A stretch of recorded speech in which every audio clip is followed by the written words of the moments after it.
Republic ദിനാശംസകൾ. രാജ്യം 76ാമത് republic ദിനം ആഘോഷിക്കുന്നു. നമ്മൾ ഇന്ന് കേരളത്തിൻ്റെ വ്യാവസായിക രംഗത്തെ കുതിപ്പുകളെക്കുറിച്ച് ചർച്ച ചെയ്യാൻ വേണ്ടിയിട്ടാണ് KLF-ൽ വായനയിൽ ഒരുമിച്ച് കൂടിയിട്ടുള്ളത്. എൻ്റെ കൂടെ ഈ പാനലിലുള്ളത് നേരത്തെ അവതാരക പരിചയപ്പെടുത്തിയതുപോലെ Shri Orval Lionel, managing director institute of commerce Lakshya, mister Rafeeq VKC, director India's VKC, mister Shahad Kensa, CEO and executive director Kensa group of companies. പ്രിയമുള്ളവരെ, പറഞ്ഞു കേട്ടതും പതിരുള്ളതുമായിട്ടുള്ള ഒരുപാട് ആരോപണങ്ങൾ നമ്മൾ കേരളത്തെക്കുറിച്ച് കേൾക്കാറുണ്ട്. കേരളം ബിസിനസ് സൗഹൃദമല്ല എന്ന് പറഞ്ഞിടത്തു നിന്നും നീതി ആയോഗ് റിപ്പോർട്ടിൻ്റെ പുതിയ വെളിച്ചത്തിൽ കഴിഞ്ഞ 5 വർഷത്തിനുള്ളിൽ ഇന്ത്യയിലെ ഏറ്റവും വ്യവസായ സൗഹൃദ സംസ്ഥാനമായി കേരളം മാറിയത് ഒരു പബ്ലിക് സ്റ്റണ്ടാണോ PR വർക്കാണോ എന്നൊക്കെ ഒരുപാട് ആളുകൾ സംശയം ഉന്നയിക്കുന്നത് കണ്ടു. നമ്മൾ കേരളത്തിൻ്റെ സാധ്യതകളെക്കുറിച്ച്, ബിസിനസ് രംഗത്ത്, വ്യാവസായിക രംഗത്ത് കേരളത്തിൻ്റെ വളർച്ചയെക്കുറിച്ചാണ് നമ്മൾ ചർച്ച ചെയ്യുന്നത്. നമ്മോടൊപ്പമുള്ള 3 പാനലിസ്റ്റുകളും ഏറ്റവും അനുയോജ്യരായ വ്യക്തികളാണ്. കാരണം ഇന്ത്യൻ സിനിമയിലെ 3 പേരെ നമ്മൾ ത്രിമൂർത്തികൾ എന്ന് വിളിക്കാൻ വേണ്ടി പറ്റുന്ന 3 മഹൽ ബിംബങ്ങളെ സ്വന്തമാക്കിയിട്ടുള്ള ബ്രാൻഡിൻ്റെ ഓണേഴ്സാണ്. VKCക്ക് അമിതാഭ് ബച്ചനുണ്ട്, കെൻസയ്ക്ക് മമ്മൂട്ടിയുണ്ട്, തൊട്ടപ്പുറത്ത് ലക്ഷ്യയ്ക്ക് മോഹൻലാലുണ്ട്. മോഹൻലാലിനെയും മമ്മൂട്ടിയെയും അമിതാഭ് ബച്ചനെയും സ്വന്തമാക്കിയിട്ടുള്ള ബ്രാൻഡ് ഓണേഴ്സാണ്. നിങ്ങളോട് 3 പേരോടുമായിട്ട് ചുമ്മാ ഞാൻ എൻ്റെ ഒരു ക്യൂരിയോസിറ്റീൻ്റെ പുറത്ത് ചോദിക്കുകയാണ്. ബ്രാൻഡും ബ്രാൻഡിങ്ങിലും ഇതുപോലെ ബ്രാൻഡ് റെപ്രസെൻറ്റേറ്റീവ്സിനൊക്കെ കൊണ്ടുവരുന്ന സമയത്ത്, ബ്രാൻഡ് അംബാസഡേഴ്സിനൊക്കെ കൊണ്ടുവരുന്ന സമയത്ത് കേരള മാർക്കറ്റിൽ എന്തുമാത്രം സ്വാധീനം ഉണ്ടാക്കുന്നുണ്ട് എന്ന് ചോദിച്ചാൽ എന്തുത്തരം പറയും? Hello all. So thank you for this opportunity. ജയ്സിൽ ചോദിച്ചത് ഒരു വാലിഡ് ക്വസ്റ്റ്യൻ ആണ്. അതായത് നമുക്കിന്ന് കേരളത്തിൽ പുറത്തുള്ള മാർക്കറ്റിൽ പുറത്ത് നോക്കിയാൽ കാണാം ബ്രാൻഡ് അംബാസഡേഴ്സിൻ്റെ അല്ലെങ്കിൽ അങ്ങനെ വലിയൊരു മാറ്റവും ചേഞ്ചും കാണാം. ഒരുപാട് വലിയ ബ്രാൻഡ് അംബാസഡർ ഇപ്പോൾ ഈ വേദിയിൽ ഇരിക്കുമ്പോൾ തന്നെ നിങ്ങൾക്ക് കാണാം വലിയൊരു ബ്രാൻഡ് അംബാസഡേഴ്സിന് അല്ലെങ്കിൽ ഇന്ത്യയിൽ തന്നെ എടുത്തു പറയുന്ന നടന്മാരെ അല്ലെങ്കിൽ ആക്ടേഴ്സിനെ ബ്രാൻഡ് അംബാസഡേഴ്സ് ആക്കിയ, ബ്രാൻഡ് എൻഡോഴ്സ്മെൻറ്റ് ചെയ്യിച്ച ബ്രാൻഡുകളാണ്.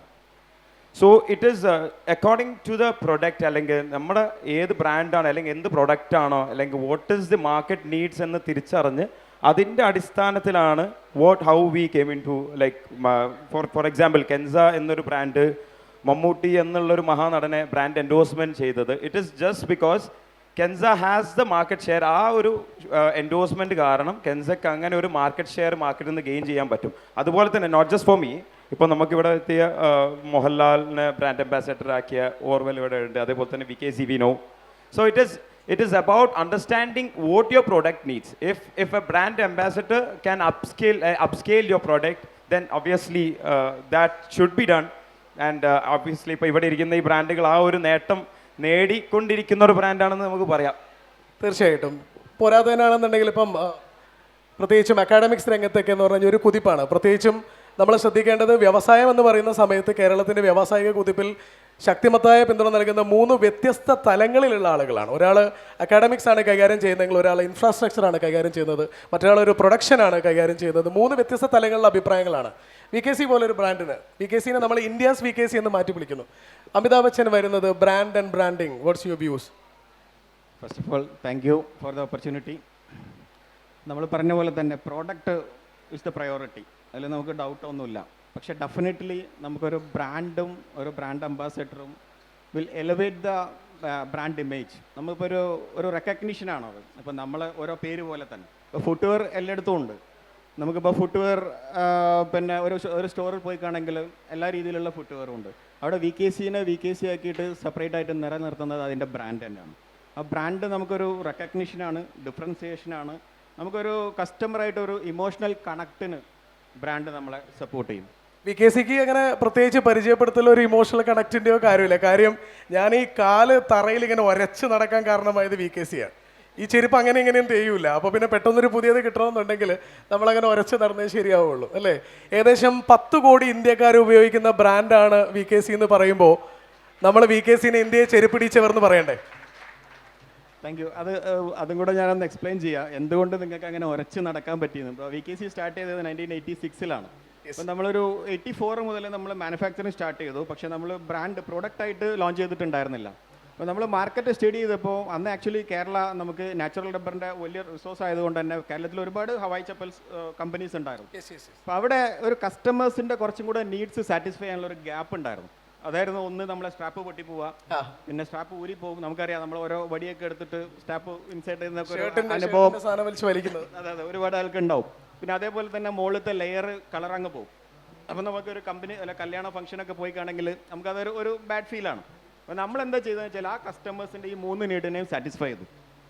അപ്പോൾ അതിൽ നമ്മൾ കൂടുതൽ സ്ട്രെങ്ത് ആയിട്ടുള്ള പ്രൊഡക്റ്റ് ലോഞ്ച് ചെയ്തു, സിംഗിൾ കളറായിട്ടുള്ള പ്രൊഡക്റ്റ് ലോഞ്ച് ചെയ്തു, സ്ട്രാപ്പ് പൊട്ടാത്ത, സ്ട്രാപ്പ് ഊരി പോവാത്ത. ഇതായിരുന്നു നമ്മുടെ ഒരു പിന്നെ കീ ആയിട്ടുള്ള നമ്മളെ വിഷൻ തന്നെ. നമ്മൾ വെച്ചാൽ ക്വാളിറ്റി അറ്റ് അഫോർഡബിൾ ഹോണക്സ് പ്രൈസിങ് എന്നുള്ള രീതിയിലാണ്.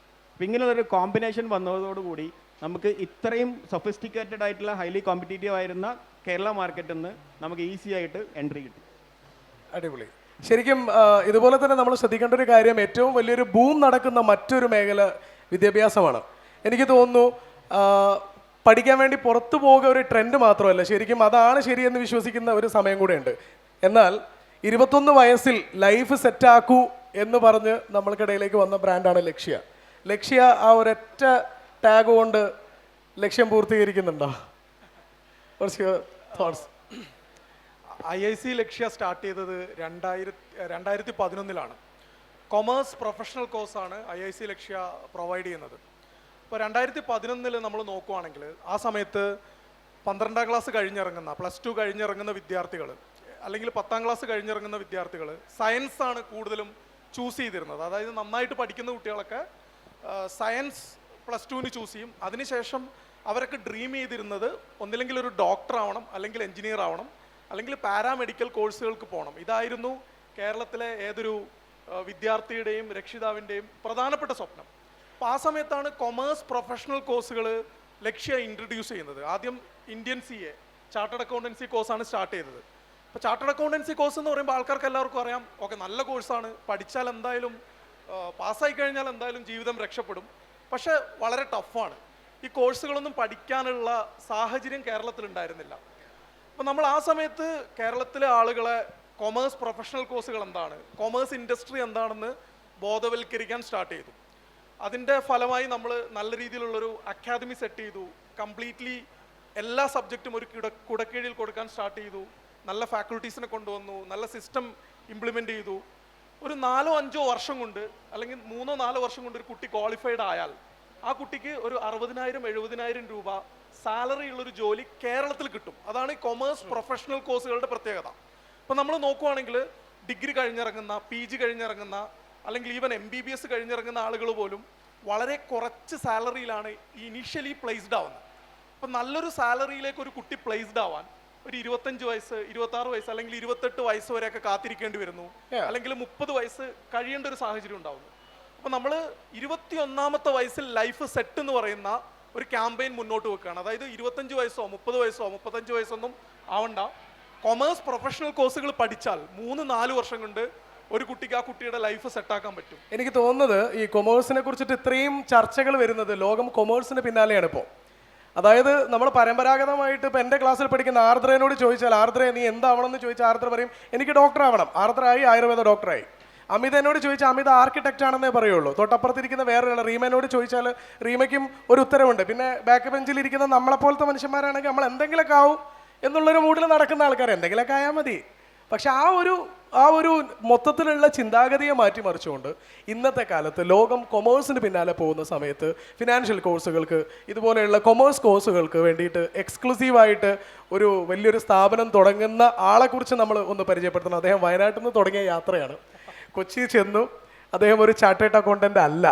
ഞാൻ ആ ഒരു കാര്യം ഈ ഒരു ചർച്ചയ്ക്കിടയിൽ ഒന്ന് സൂചിപ്പിക്കാൻ ആഗ്രഹിക്കുന്നു. അദ്ദേഹം ഒരു ചാർട്ടേഡ് അക്കൗണ്ടൻസി പാസ്സായി വന്ന് പ്രാക്ടീസ് ചെയ്യുന്ന മനുഷ്യനേ അല്ല. അദ്ദേഹമാണ് ഏകദേശം 1.5 ലക്ഷത്തോളം കുട്ടികളെ ഇന്ന് ലോകത്തിന് സംഭാവന ചെയ്തിട്ടുള്ളത്. ഞാൻ ചോദിക്കുന്നു, 1.5 ലക്ഷം ആളുകൾ പുറത്തേക്ക് പോയി. ഒരു പക്ഷേ ഈ ഒരു പുതിയ തൊഴിൽ സാധ്യതയെ നിങ്ങൾ എങ്ങനെയാണ് യൂട്ടിലൈസ് ചെയ്യുന്നത്? എങ്ങനെയാണ് ആളുകളിലേക്ക് എത്തുന്നത്? നിങ്ങൾ എങ്ങനെയാണ് അതിനെ ബോധവൽക്കരിക്കുന്നത് നാട്ടുകാരെ? ഇപ്പം ആദ്യം തന്നെ ചോദിച്ചു, എന്തിനാണ് ഒരു ബിസിനസ്സിന് ബ്രാൻഡ് അംബാസിഡർ? ലക്ഷ്യക്ക് എന്തിനാണ് ലാൽ സാറിനെ പോലെ ഒരു ബ്രാൻഡ് അംബാസിഡർ? അതായത് 2.5-3 വർഷം മുമ്പാണ് ലാൽ സാറ് ബ്രാൻഡ് അംബാസിഡർ ആയിട്ട് ലക്ഷ്യയിലേക്ക് വരുന്നത്. അതിനു മുമ്പൊക്കെ നമ്മൾ ഒരുപാട് അവയർനെസ് മെത്തേഡുകളിലൂടെ കുട്ടികളെയും പാരൻസിനെയും കൊമേഴ്സ് വിദ്യാഭ്യാസത്തെ പറ്റി അവെയർ ആക്കിക്കൊണ്ടിരിക്കുകയായിരുന്നു. ഒരു സൈഡിൽ നമ്മൾ നല്ല രീതിയിലുള്ളൊരു ഇൻസ്റ്റിറ്റ്യൂട്ട് തുടങ്ങി, നല്ല സിസ്റ്റം ഉണ്ടാക്കി, നല്ല ഇൻഫ്രാസ്ട്രക്ചർ കൊണ്ടുവന്നു, നല്ല ഫാക്കൽറ്റീസിനെ കൊണ്ടുവന്നു, നല്ലൊരു കൾച്ചർ ക്രിയേറ്റ് ചെയ്തു. പക്ഷേ ഈ 3.5 കോടി ജനങ്ങളിലേക്ക് ഈ മെസ്സേജ് എത്തിക്കണമെങ്കിൽ, അതായത് കൊമേഴ്സ് ആണ് നെക്സ്റ്റ് ബിഗ് തിങ്, അല്ലെങ്കിൽ കൊമേഴ്സിലെ പ്രൊഫഷണൽ കോഴ്സുകൾ പഠിച്ചാൽ 21ാമത്തെ വയസ്സിൽ ലൈഫ് സെറ്റാവും എന്നുള്ളത് പറയണമെങ്കിൽ ഒരു ക്രെഡിബിൾ ആയിട്ടുള്ളൊരു ഫേസ് വേണം. ഇപ്പം ലാൽ സാറ് കഴിഞ്ഞ 47 വർഷമായിട്ട് ബിൽഡ് ചെയ്ത ഒരു റെപ്യൂട്ടേഷൻ ഉണ്ട്. ആ റെപ്യൂട്ടേഷൻ അദ്ദേഹത്തിന് എല്ലാവർക്കും ഇഷ്ടമാണ്, അദ്ദേഹത്തിന് എല്ലാവർക്കും അറിയാം. ഇപ്പം ലാൽ സാറിനെ പോലത്തെ ഒരാൾ വന്നിട്ട് പറയാണ് commerce is the next big thing, അല്ലെങ്കിൽ 21 വയസ്സിൽ ലൈഫ് സെറ്റാവും എന്ന് പറയുമ്പോൾ അത് ആളുകൾ ബൈ ചെയ്യും. അത് കൂടുതൽ കുട്ടികളിലേക്ക് എത്തും, കൂടുതൽ പാരൻസിലേക്ക് എത്തും. ഇപ്പം 2020, 21, 22 കാലഘട്ടം വരെ ഒരു 12-13 വർഷം നമ്മൾ ചെയ്തുകൊണ്ടിരുന്ന എഫേർട്ടിനെ കുറെ കൂടെ എന്താ പറയുക എഫക്റ്റീവായിട്ട് ചെയ്യാൻ വേണ്ടിയിട്ട്, കുറെ കൂടെ ആളുകളിലേക്ക് റീച്ച് ചെയ്യാൻ വേണ്ടിയിട്ട് ലാൽ സാറിൻ്റെ എൻട്രി സഹായിച്ചിട്ടുണ്ട്. അവയർനെസ്സിലൂടെ തന്നെയാണ് നമ്മൾ എന്ത് ചെയ്യുന്നത്, ഈ തൊഴിൽ സാധ്യതകൾ അല്ലെങ്കിൽ ഈ കൊമേഴ്സ് ഇൻഡസ്ട്രിയുടെ സാധ്യതകൾ നമ്മൾ ആളുകളിലേക്ക് എത്തിക്കുന്നത്. പിന്നെ നേരത്തെ പറഞ്ഞ പോലെ 1.5 ലക്ഷം കുട്ടികൾ പഠിച്ചിറങ്ങിയിട്ടുണ്ട്. ഒരുപാട് കുട്ടികൾ, 10,000-കണക്കിന് കുട്ടികൾ വിദേശ രാജ്യങ്ങളിലും മറ്റും നല്ല കമ്പനികളിൽ പ്ലേസ്ഡ് ആയിട്ടുണ്ട്. ഒരുപാട് കൺസൾട്ടൻസി ഫേം നടത്തുന്ന ആൾക്കാരുണ്ട്, ഒരുപാട് സ്വന്തമായിട്ട് ബിസിനസ് ചെയ്യുന്ന ആൾക്കാരുണ്ട്. ഇവരും ഇവരുടെ ഇവരുടെ ടെസ്റ്റ് മണീസും കൂടുതൽ ആളുകളിലേക്ക് ഈ ഓപ്പർച്യൂണിറ്റി എത്താൻ വേണ്ടിയിട്ട് സഹായിക്കുന്നുണ്ട്. എനിക്ക് തോന്നുന്നു 1.5 ലക്ഷം ആളുകൾ ലോകത്തിന്റെ വിവിധ കോണുകളിലുണ്ട്. ലോകത്തിനെ കുറിച്ചിട്ടും ലക്ഷ്യനെ കുറിച്ചിട്ടും പറയുന്ന സമയത്ത് പലരും പറയാറുണ്ട് വേൾഡ് കംസ് ടു ലക്ഷ്യ എന്നുള്ളതാണ്. ആ രീതിയിലേക്ക് താങ്കളുടെ ഒരു ബ്രാൻഡിന് വളരാൻ സാധിക്കുന്നത്, അല്ലേ, അങ്ങനെ ഒരു വളർച്ച ഉണ്ടാവുന്നത് ഒരു നമ്മുടെ നാട്ടിൽ നിന്ന് വരുന്നൊരു ബ്രാൻഡ് ആവുന്ന സമയത്ത് ഉണ്ടാവുന്ന ഒരു സന്തോഷം ഞാൻ പങ്കുവയ്ക്കുന്നു. കൂട്ടത്തിൽ ഞാൻ നമ്മുടെ നാടിൻ്റെ ഒരു ഡെവലപ്മെൻറ്റ് സ്ട്രക്ചർ മൊത്തത്തിൽ പരിശോധിക്കുമ്പോൾ, ഇപ്പം ഒരു 3 മാസം മുന്നേ മലാപ്പറമ്പിലൂടെ യാത്ര ചെയ്ത ആൾക്ക് ഇന്ന് മലാപ്പറമ്പിലൂടെ യാത്ര ചെയ്യാൻ വേണ്ടി പറ്റൂല, വയ്യെറ്റിപ്പോവും, അല്ലേ? ഇതിനകത്ത് കൂട്ടത്തിലുള്ള കുറേ ആളുകൾക്ക്, ഇപ്പോൾ ഹുദ ഇപ്പം ഈ അടുത്ത് ദുബായിൽ നിന്ന് വന്നേ ഉള്ളൂ. ഹുദയ്ക്ക് ഇവിടുന്ന് ബാലുശ്ശേരി പോകുന്ന സമയത്ത് ഉണ്ടാകുന്ന വഴി മിക്കവാറും തെറ്റിപ്പോവാറുണ്ട്, പൊതുവേ ഉണ്ടാവാറുണ്ട്, ഇല്ലേ? ഞാൻ ചോദിക്കുന്നത്, ഒരു 6 വരി പാത കേരളം സ്വപ്നം കണ്ടിരുന്നൊരു കാലം ഉണ്ടായിരുന്നു. അത് സ്വപ്നമല്ല, യാഥാർത്ഥ്യമാകുന്നു എന്ന് പറയുന്ന ഒരു പുതിയ കാലമാണ് ഉണ്ടാവുന്നത്. ഒരു ഇൻഫ്രാസ്ട്രക്ചറൽ ബൂം നമ്മളെ നാട്ടിൽ ഉണ്ടാവുന്നുണ്ട്.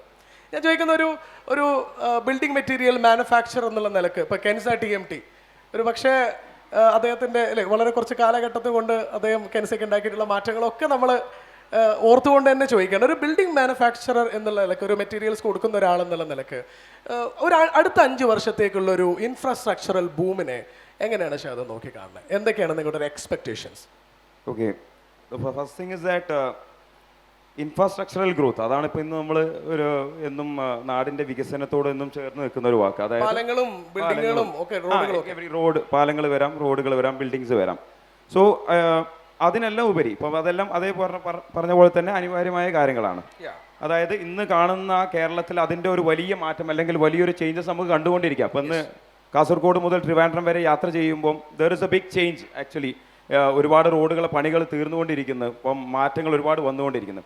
So first thing is that it is not just about the infrastructure growth. ഇതിന് കൂടെ ഉണ്ടാകുന്ന വലിയൊരു മാറ്റമാണ് നമ്മുടെ ക്വാളിറ്റി ഓഫ് ലിവിങ്ങിൻ്റെ ഒരു മാറ്റം. അതേപോലെ the main thing which I would like to say is ആ ഒരു കണക്ടിവിറ്റിയുടെ ഒരു മാറ്റം വലിയ ഇമ്പോർട്ടൻ്റ് ആണ്. അതായത് ഈ റോഡ്സ് വരുമ്പോഴുണ്ടാകുന്ന connectivity, we could say something like connectivity connected to productivity. ഇപ്പം ബാംഗ്ലൂർ പോലത്തെ ഒരു സിറ്റിയിൽ ഒരു പോയിന്റ് എ നിന്ന് പോയിന്റ് ബിയിലേക്ക് എത്തണമെങ്കിൽ you need a day. So ആ ഒരു മാറിയിട്ട് ഇന്ന് ഇങ്ങനെ ഒരു കണക്ടിവിറ്റി വരുമ്പോൾ ഉണ്ടാവുന്ന ഒരു കേരളത്തിൻ്റെ ഇൻഫ്രാസ്ട്രക്ചറൽ മേഖലയിലും അതുപോലെ തന്നെ എക്കണോമിക് ഗ്രോത്തിലും അതിൻ്റെ സോഷ്യൽ ഗ്രോത്തിലും ഉണ്ടാവുന്ന ഒരു ചേഞ്ച് വളരെ വലുതാണ്. So as a building material manufacture Kensa കഴിഞ്ഞ 33 വർഷമായി സ്റ്റീൽ നിർമ്മാണ വ്യവസായ രംഗത്ത് സജീവമായി നിൽക്കുന്നു. So we started the branding in 2012 actually.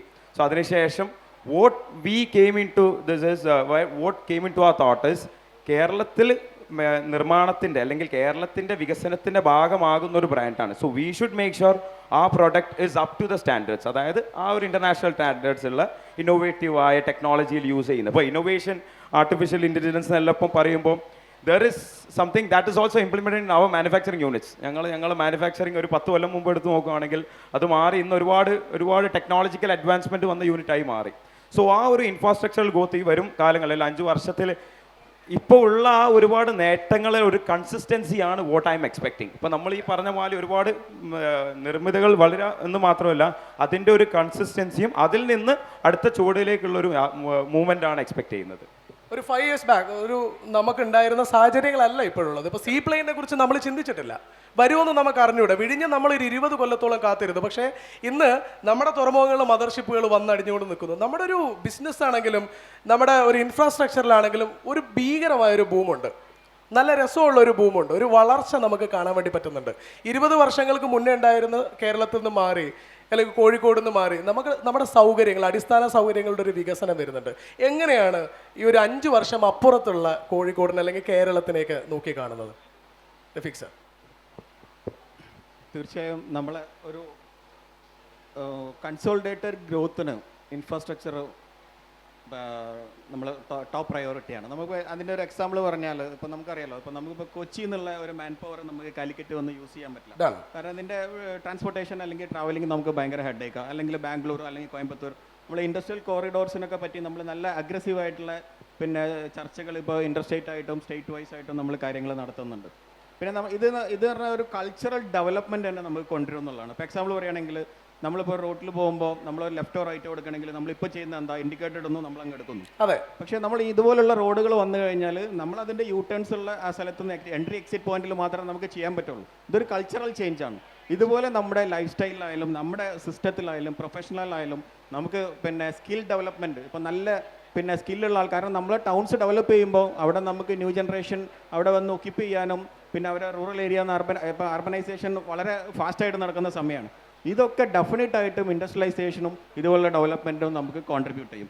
പറഞ്ഞ പോലെ തന്നെ നമുക്കതിൻ്റെ ഒരു കണ്ടിന്യൂസ് പ്രോഗ്രസ് ഇത് നമ്മൾ എൻഷുർ ചെയ്യണം എന്നുള്ളതാണ്. അപ്പോൾ ഇപ്പം നമുക്ക് വളരെ പിന്നെ എന്താ പറയുക കോൺഫിഡൻസോട് കൂടിയിട്ടാണ് എല്ലാ കാര്യങ്ങളും നമ്മൾ കമ്മ്യൂണിക്കേറ്റ് ചെയ്യുന്നതും എസ്റ്റാബ്ലിഷ് ചെയ്യുന്നതും എക്സിക്യൂട്ട് ചെയ്യുന്നതും. അപ്പോൾ ഇതിൻ്റെ ഒരു ഇപ്പോൾ നമ്മളൊന്നും ശരിക്കും പറഞ്ഞാൽ ഒരു 5 വർഷം മുമ്പ് ചിന്തിച്ചിട്ടുണ്ടായിരുന്നില്ല നമ്മളെ ആയുസിൽ ഇങ്ങനത്തെ ഒരു റോട്ടിലൂടെ കേരളത്തിൽ പോകാൻ പറ്റുന്നുള്ളത്. പക്ഷെ നമുക്കത് ഫീൽ ചെയ്യാണ്, ആ ഒരു ചേഞ്ച് ഇവിടെ വന്നുകൊണ്ടിരിക്കുകയാണെന്നുള്ളത്. അപ്പോൾ ആ ഒരു ട്രാൻസ്ഫോർമേഷൻ നടന്നു കഴിഞ്ഞാൽ നമ്മളൊരു അഡ്വാൻറ്റേജ് എന്ന് പറഞ്ഞാൽ നമുക്ക് അത്രയും ഹൈ ലിറ്ററസിയാണ്. അപ്പോൾ നമ്മളൊരു ഹൈ സ്കിൽഡ് പ്രൊഫഷണൽസിനെ വേൾഡ് വൈഡ് പിന്നെ നമ്മൾ പ്രൊമോട്ട് ചെയ്യുന്നത് കേരളമാണ്. അപ്പോൾ നമുക്ക് തിരിച്ചും കേരളത്തിൻ്റെ ബൂമിങ്ങിലേക്ക് അത് തീർച്ചയായിട്ടും കോൺട്രിബ്യൂട്ടിംഗ് ആയി മാറും എന്നുള്ളതാണ് അതിനെപ്പറ്റി പറയാനുള്ളത്. ഇപ്പം നമ്മൾ പറഞ്ഞു 100% ലിറ്ററസി നമ്മൾ പറയാറുണ്ട്. അത് 100% സാക്ഷരരായ ഒരു സമൂഹമാണ് നമ്മൾ. പക്ഷേ നമ്മൾ എപ്പോഴും ശ്രദ്ധിച്ച് നോക്കിയിട്ടുണ്ടോ എന്ന് എനിക്ക് അറിഞ്ഞുകൂടാ. കാര്യം നമ്മുടെ നാട്ടിൽ ഇപ്പം ലോകത്ത് ഇപ്പോൾ ടെക്നോളജിയാണ് പുതിയ ബിസിനസ് എന്ന് നമ്മൾ പറയുന്നത്. AI കാലഘട്ടമാണ്. ഞാൻ ചോദിക്കുന്നത്, നമ്മൾ ഒരുപാട് വലിയ വലിയ കമ്പനികൾ നോക്കുമ്പോൾ അതിനകത്ത് വർക്ക് ചെയ്യുന്ന മലയാളികൾ നമ്മൾ കാണാറുണ്ട്. യൂട്യൂബ് പോലെ അല്ലെങ്കിൽ ഊബർ പോലെ ഫേസ്ബുക്ക് പോലെ സ്നാപ്ഡീൽ പോലെ അല്ലെങ്കിൽ അതുപോലെ ഇരിക്കുന്ന ഒരു പുതിയ മാറ്റം, ഒരു വൈജ്ഞാനികമായ കുതിപ്പ്, അങ്ങനെയുള്ള പുതിയ മാറ്റങ്ങൾക്ക് കേരളത്തിൻ്റെ മാർക്കറ്റ് എന്തുകൊണ്ട് പാകപ്പെടുന്നില്ല? ലൈക്ക് ഞാൻ ഒരു ഉദാഹരണം പറയാം.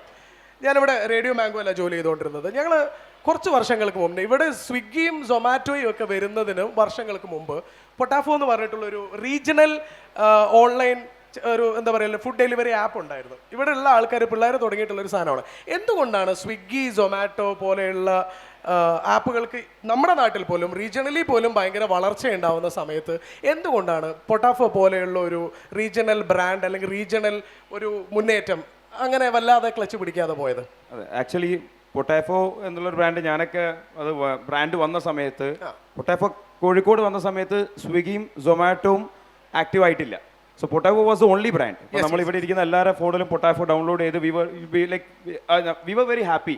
കൊച്ചിയിലുള്ള ആരെങ്കിലും ഫോൺ വിളിച്ച് പറയുമ്പോൾ yes we have A brand Pottafo. But unfortunately ഇന്ന് പൊട്ടാഫോ എവിടെയാണ് നിൽക്കുന്നത് ചോദിച്ചാൽ it is very bad situation. അതായത് the main thing is that they couldn't keep up with the competition.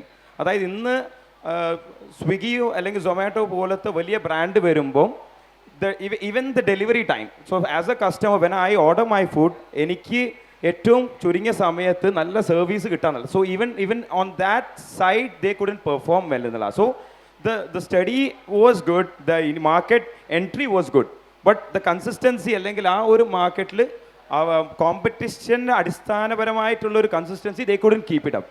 ആ ഒരു ഇല്ലാത്തതുകൊണ്ടാണ് ഇന്ന്. But still the brand is still there and there is people downloading it. But I would be very happy if they could perform very well and competitive with the other brands around. സത്യം, അത് ഇത്രയും വലിയൊരു ശൃംഖലയുമായി പിടിച്ചു നിൽക്കണം എന്നുണ്ടെങ്കിൽ അങ്ങനെ ഒരു competition spirit വേണം. ഞാൻ ചോദിക്കട്ടെ, മറ്റൊരു തരത്തിൽ ചിന്തിക്കുകയാണെങ്കിൽ ഒരു ഇന്റലക്ച്വൽ പ്രോപ്പർട്ടി ബിസിനസ്സിനെ നമ്മളെ കേരളം അക്സെപ്റ്റ് ചെയ്തിട്ടില്ല എന്ന് പറഞ്ഞാൽ ശരിയാണെന്ന് പറയാൻ പറ്റുമോ? ഇല്ല, കേരളം എന്ന് പറയുന്ന ഇപ്പോൾ ഒബ്വിയസ്ലി നമ്മൾ കേരള മാർക്കറ്റ് എന്ന് എടുത്ത് നോക്കുകയാണെങ്കിൽ ഇപ്പോൾ നേരത്തെ ജയ്സിൽ പറഞ്ഞ പോലെ ലിറ്ററസി റേറ്റിൽ ഏറ്റവും ഹൈ നിൽക്കുക എന്ന് പറയുന്നത് that is A very crucial point. അപ്പോൾ ഇന്നലെ ഞാൻ ഇവിടെ ഒരു സെഷൻ കേട്ടതിൽ പറഞ്ഞതെന്ന് പറഞ്ഞാൽ 5 വയസ്സുള്ള സ്കൂളിൽ പോവാത്ത ഒരു കുട്ടി പോലും കേരളത്തിൽ ഇല്ലെന്നാ. സോ ലിറ്ററസി റേറ്റ് എന്ന് പറഞ്ഞാൽ 95 or 99 or it's 100%. സോ ആ ഒരു ചേഞ്ചസ് വെരി വെരി മാസീവ്. അപ്പോൾ ആ ഒരു മാറ്റം ഒരുപാട് ഇനിയിപ്പോൾ അതുപോലെ തന്നെ ലിറ്ററസി റേറ്റിലുള്ള മാറ്റം വരുമ്പം ആ ഒരു ജനതയ്ക്ക് അഡാപ്റ്റേഷനുള്ള താല്പര്യം കൂടുതലാണ്. So the main thing is that എന്തൊരു പുതിയത് വന്നാലും ഇപ്പോൾ സ്റ്റാർട്ടപ്സ് തന്നെ ഫോർ എക്സാമ്പിൾ ഒരുപാട് സ്റ്റാർട്ടപ്സ് തന്നെ എടുത്ത് പറയുകയാണെങ്കിൽ കേരള മാർക്കറ്റിൽ അഡാപ്റ്റ് ചെയ്ത് കഴിഞ്ഞാൽ you can survive in any market. That's would I would say. ഇവിടുന്ന് തീ കുരുത്ത what do you say that? വെയിലത്ത് പാടില്ല. So this is a very strong and very beautiful market. I know a lot of brands around me. Even my friends have a lot of brands. There is a brand called MYOP perfume brand. It's my suhrathinte brand. Make your own perfume. They're performing pretty well. They have 50 stores across India. So started from Kerala. So that is something huge. So startup-ന് എന്നും Kerala market എന്നും ഒരു താല്പര്യം അല്ലെങ്കിൽ എന്നും ഒരു chance കൊടുത്തൊരു മാർക്കറ്റാണ്. So that's my call on that. See Oliver, ഞാൻ വളരെ പേഴ്സണലായിട്ട് ചോദിക്കുകയാണ്. അതായത് നിങ്ങൾ ഇങ്ങനെ ഒരു മേഖലയിൽ നിൽക്കുന്ന ആളായതുകൊണ്ട് എൻ്റെ ഒരു ക്യൂരിയോസിറ്റിയാണ്, ഔട്ട് ഓഫ് ക്യൂരിയോസിറ്റി ഞാൻ ചോദിക്കുകയാണ്. അതായത് ഇപ്പോൾ നമുക്ക് ഒരു ബിസിനസ് എന്ന് പറയുമ്പോൾ സിലിക്കൺ വാലിയിലെ പോലെ ഒരു ഐഡിയ സെല് ചെയ്യാൻ വേണ്ടി പറ്റില്ല. ഞാൻ കുറച്ചൊരു നിഖിലേട്ടനോട് ചോദിച്ചു, ഒരു സിലിക്കൺ വാലിയിലും പോയിട്ട് ഐ ഹാവ് എൻ ഐഡിയ, എനിക്ക് ഇങ്ങനെ ഒരു ഐഡിയ ഉണ്ടെന്ന് പറയുമ്പോൾ അത് വിൽക്കാൻ പറ്റുന്ന ഒരു സാധ്യത അവിടെയുണ്ട്. നമ്മുടെ നാട്ടിലൊരു ബിസിനസ് എന്ന് പറയുമ്പോൾ ഓക്കെ, ഇപ്പോൾ നമ്മൾ ഈ വാട്ടർ ബോട്ടിലാണ് നമ്മുടെ പ്രൊഡക്റ്റ് എങ്കിൽ ഞങ്ങൾ വാട്ടർ ബോട്ടിൽ വിൽക്കുന്നുണ്ട്, ഞങ്ങളുടെ പീടിയതാണ് എന്ന് പറയുന്നത് മാത്രമാണോ ബിസിനസ്സായിട്ട് അംഗീകരിക്കും? അതല്ലെങ്കിൽ ഒരു ഐഡിയ സെല് ചെയ്യാൻ, അല്ലെങ്കിൽ എൻ്റെ ഉള്ളിൽ ഇങ്ങനെ ഒരു ഐഡിയ ഉണ്ട്, ഇത് വിൽക്കബിൾ ആണോ? വിൽക്കബിൾ എന്നുള്ളത് എൻ്റെ ഒരു ടോണാണ്, സോറി. അത് വിൽക്കബിൾ ആണോ സെല്ലബിൾ ആണോ എന്നുള്ള കാര്യം ഒന്ന് ചെക്ക് ചെയ്യാൻ വേണ്ടി പറ്റുന്ന രീതിയിലുള്ള ഒരു മനസ്ഥിതിയിലേക്ക് കേരളത്തിലെ മാർക്കറ്റ് എത്തിയില്ലേ? അത് എവിടെയാണ് പ്രോബ്ലം കിടക്കുന്നതെന്ന് പറഞ്ഞാൽ ആശയത്തിന് നമ്മൾ എത്രത്തോളം പ്രാധാന്യം കൊടുക്കുന്നു എന്നുള്ളതാണ് നമ്മൾ ചിന്തിക്കേണ്ടിയിരിക്കുന്നത്. തീർച്ചയായിട്ടും ഞാനതാ പറഞ്ഞത്. കാരണം നമ്മൾ ആശയത്തിന് വലിയ പ്രാധാന്യം കൊടുക്കുന്നില്ല. ഇപ്പോൾ സിലിക്കൺ വാലിയിൽ പോയി കഴിഞ്ഞാൽ നല്ലൊരു ആശയമാണെങ്കിൽ അതിനുള്ള ക്യാപിറ്റൽ അവിടെ അവൈലബിൾ ആണ്. കാരണം ആശയം ഡെവലപ്പ് ചെയ്യാനും ഇന്റർനാഷണലി ആശയം കൊണ്ടുപോകാനുമുള്ള സാഹചര്യം അവിടെയുണ്ട്. കേരള മാർക്കറ്റ് ആ മെച്യൂരിറ്റിയിലേക്ക് എത്തുന്നേ ഉള്ളൂ. ഇപ്പം സ്റ്റാർട്ടപ്പ് മിഷൻ ഉണ്ട്, അല്ലെങ്കിൽ ഒരുപാട് സ്റ്റാർട്ടപ്പുകൾക്ക് ഫണ്ട് ചെയ്യുന്ന എക്കോസിസ്റ്റം കേരളത്തിൽ ഡെവലപ്പായി വരുന്നുണ്ട്. ഇപ്പം ഷഹദ് പറഞ്ഞതുപോലെ പണ്ടത്തെ ഒരു സാഹചര്യമല്ല ഇപ്പം കേരളത്തിൽ. പക്ഷേ ഇപ്പം നമ്മൾ അമേരിക്കയെ പോലെയോ അല്ലെങ്കിൽ യൂറോപ്പിനെ പോലെയോ ആ ഒരു മെച്യൂരിറ്റിയിലേക്ക് നമ്മൾ എത്തിയിട്ടില്ല. കേരളം ഇപ്പം അതായത് ആശയത്തിന് പ്രാധാന്യം കൊടുത്തു വരുന്നുണ്ട്, ആശയത്തെ പ്രോത്സാഹിപ്പിക്കുന്നുണ്ട്. അപ്പോൾ ഈ ആശയത്തെ ക്യാപിറ്റൽ കണ്ടുമുട്ടുന്നിടത്താണ് എന്ത് സംഭവിക്കുന്നത്? ഒരു എന്താ പറയുക, ഒരു പുതിയൊരു ബിസിനസ് ഡെവലപ്ഡ് ആവുന്നത്. അതായത് നമുക്കിപ്പം എന്തുകൊണ്ട് പൊട്ടാഫോ നേരത്തെ പറഞ്ഞ പോലെ, കാരണം എന്തുകൊണ്ട് സ്വിഗ്ഗി നാഷണലി ഗ്രോ ചെയ്തു, അല്ലെങ്കിൽ സ്വിഗ്ഗിയും അല്ലെങ്കിൽ സൊമാറ്റോയും ലിസ്റ്റ് ചെയ്യുന്നു, നമ്മൾ കേരളത്തിൽ തുടങ്ങിയ ഒരു ബ്രാൻഡ് ഇവിടെ തന്നെ നിൽക്കുന്നു. കാരണം ആശയത്തിന് നമ്മൾ അത്ര പ്രാധാന്യം കൊടുക്കുന്നില്ല, അല്ലെങ്കിൽ ആശയത്തിന് പ്രാധാന്യം കൊടുത്താൽ തന്നെ ആശയത്തെ ഡെവലപ്പ് ചെയ്യാനുള്ള ഒരു ക്യാപിറ്റൽ നമുക്ക് ഐഡന്റിഫൈ ചെയ്യാൻ പറ്റുന്നില്ല. അപ്പം അങ്ങനെയുള്ള ക്യാപിറ്റൽ, ഒരു ഫ്ലോട്ടിംഗ് ക്യാപിറ്റൽ കേരളത്തിലേക്ക് വന്നാൽ, അതിനുള്ളൊരു സാഹചര്യം, അതിനുള്ളൊരു എക്കോസിസ്റ്റം കേരളത്തിൽ ഡെവലപ്പായി വന്നു കഴിഞ്ഞാൽ കേരളത്തിലെ ഈ പൊട്ടാഫോ എന്ന് പറഞ്ഞ ബ്രാൻഡ് നമുക്ക് എന്താ പറയുക, ഇന്ത്യയിലെ മറ്റ് നഗരങ്ങളിലേക്കും ഈവൻ ഇന്റർനാഷണലി നമുക്ക് എത്തിക്കാൻ പറ്റുമെന്ന് വിശ്വസിക്കുന്ന ഒരാളാണ് ഞാൻ. അടിപൊളി. ഞാൻ ചോദിക്കട്ടെ, അപ്പോൾ അത് ഇതിൻ്റെ കൂട്ടത്തിൽ തന്നെ ചോദിക്കേണ്ടതാണ്. അതായത് നമ്മൾ കേരളത്തെക്കുറിച്ച് സംസാരിക്കും, കേരളത്തിൻ്റെ ബിസിനസ് ഡെവലപ്മെൻറ്റിനെ കുറിച്ച് സംസാരിക്കുന്നുണ്ട്, ഇൻഫ്രാസ്ട്രക്ചറൽ ബൂമിനെ കുറിച്ച് നമ്മൾ സംസാരിക്കുന്നത്. ഞാൻ ചോദിക്കുന്നത്, ഇപ്പം നമ്മൾ പറയാറുണ്ട്, അതായത് ഒരു വ്യവസായ സൗഹൃദ സംസ്ഥാനം എന്ന രീതിയിൽ നീതി ആയോഗിൻ്റെ 2024 ഏറ്റവും പുതിയ റിപ്പോർട്ട് പ്രകാരം ഏറ്റവും വ്യവസായ സൗഹൃദമായിട്ടുള്ള സംസ്ഥാനം കേരളമാണ്. അങ്ങനെ ഒരു റിപ്പോർട്ട് പുറത്തു വരുമ്പോൾ നമ്മൾ മലയാളികളാണ്, കേരളമെന്ന് കേട്ടാൽ തിളക്കണ ഞരമ്പുകളിൽ ചോരാന്നൊക്കെ പറയും. പക്ഷെ നമുക്കാർക്കും തിളച്ചില്ല. നമ്മൾ സംശയമുള്ള വളഞ്ഞ പുരിക കൊടികളായിരുന്നു ആ ഒരു റിപ്പോർട്ടിന് നേരെ നമ്മുടെ എല്ലാവരുടെയും മുഖത്തുണ്ടായിരുന്നു. ഞാൻ ചോദിക്കുന്നത്, ഒരു ബിസിനസ് ഫ്രണ്ട്ലി സ്റ്റേറ്റ് ആവണമെങ്കിൽ എന്തൊക്കെ മാറ്റങ്ങൾ കേരളത്തിൽ വരണം? നിങ്ങൾ 3 പേരും 3 വ്യത്യസ്ത തലങ്ങളിൽ വളരെ സജീവമായിട്ട് ഈ ഒരു ഏരിയയിൽ ഇടപെടുന്ന, കേരളത്തിൻ്റെ നാണ്യ വ്യവസ്ഥിതിയെ താങ്ങി നിർത്തുന്ന ആൾക്കാരിൽ 3 ആൾക്കാരാണ്, 3 വ്യത്യസ്ത മേഖലകൾ. ഒരു എന്താ പറയുക, ഒരു ബിസിനസ് ഫ്രണ്ട്ലി എക്കോസിസ്റ്റം കേരളത്തിന് വരണം എന്നുണ്ടെങ്കിൽ വാട്ട് ഓൾ ദ തിങ്സ് നമ്മൾ എന്തൊക്കെ ചേഞ്ച് ചെയ്യണം, എന്തൊക്കെ അഡാപ്റ്റ് ചെയ്യണം, നിങ്ങളുടെ ഒരു പോയിന്റ് ഓഫ് വ്യൂവിൽ? ഏതായാലും മതി. അല്ല, അതിൽ ജെയ്സൽ ചോദിച്ചത് ഈസ് ഓഫ് ഡൂയിങ് ബിസിനസ്സിൽ ഇപ്പോൾ ലാസ്റ്റ് റാങ്കിങ് പ്രകാരം ഒബ്വിയസ്ലി കേരള 1ാം സ്ഥാനമാണ്. അപ്പോൾ എന്നും ട്രിവാൻഡ്രത്ത് നടക്കുന്ന സ്റ്റാർട്ടപ്പ് മിഷൻ പ്രോഗ്രാംസിലൊക്കെ മിനിസ്റ്റേഴ്സ് എന്നും വന്നിട്ട് പറയും so we are number 1 there. So അതുപോലെ തന്നെ ഹ്യൂമൻ ഡെവലപ്മെൻറ്റ് ഇൻഡെക്സിൽ അതിലും 1ാം സ്ഥാനമാണ്. അതായത് ആ ഒരു ക്വാളിറ്റി ഓഫ് ലിവിങ് അല്ലെങ്കിൽ ആ ഒരു സ്ഥാനത്തിലൊക്കെ കേരളം 1ാം സ്ഥാനത്തിലേക്ക് എത്തിക്കഴിഞ്ഞു, കുതിച്ചുകൊണ്ടിരിക്കുന്നുണ്ട്. That is very true. ഇന്നത്തെ കാലഘട്ടത്തിൽ കേരളം ഈ പറഞ്ഞ ബിസിനസ്സിന് അനുയോജ്യമായ സാഹചര്യം തന്നെയാണ്. പക്ഷേ ഒരുപാട് കാര്യങ്ങളിൽ അല്ലെങ്കിൽ ഒരുപാട് ചലഞ്ചസ്, ഒരുപാട് കാര്യങ്ങളിൽ കുറച്ചുകൂടിയും ലഘൂകരിക്കേണ്ടിയിരിക്കുന്നു.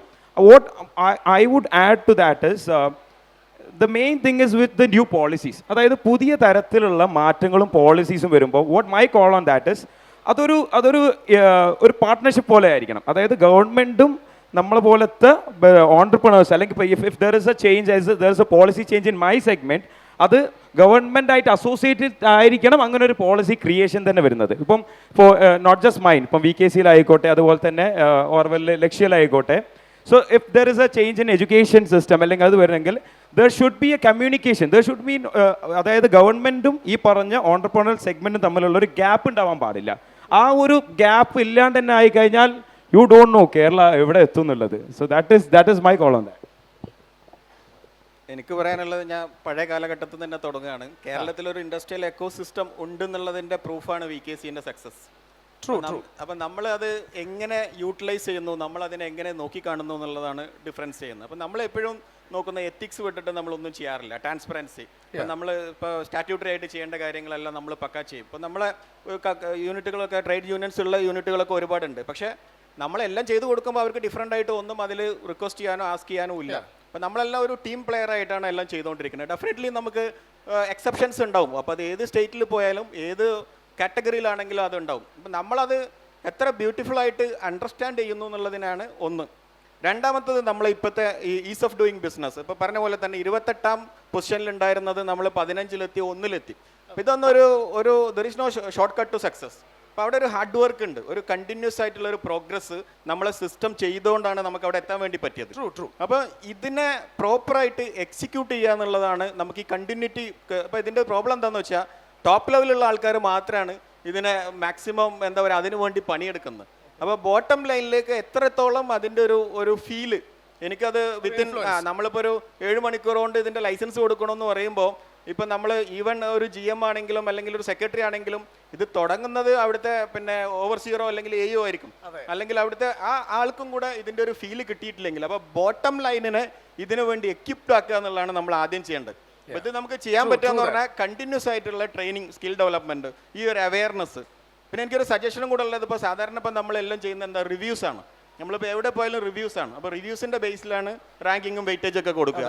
അപ്പോൾ ഇതുപോലൊരു സിസ്റ്റം നമ്മുടെ ഈ സർക്കാർ മെഷീനറിയും കൂടെ കൊടുത്താൽ, കാരണം ഒരു ഫയൽ ഓപ്പൺ ചെയ്താൽ ഈ കസ്റ്റമർക്ക് അയാളുടെ പേരിൽ ഒരു റിവ്യൂ ഇടാൻ വേണ്ടി പറ്റണം.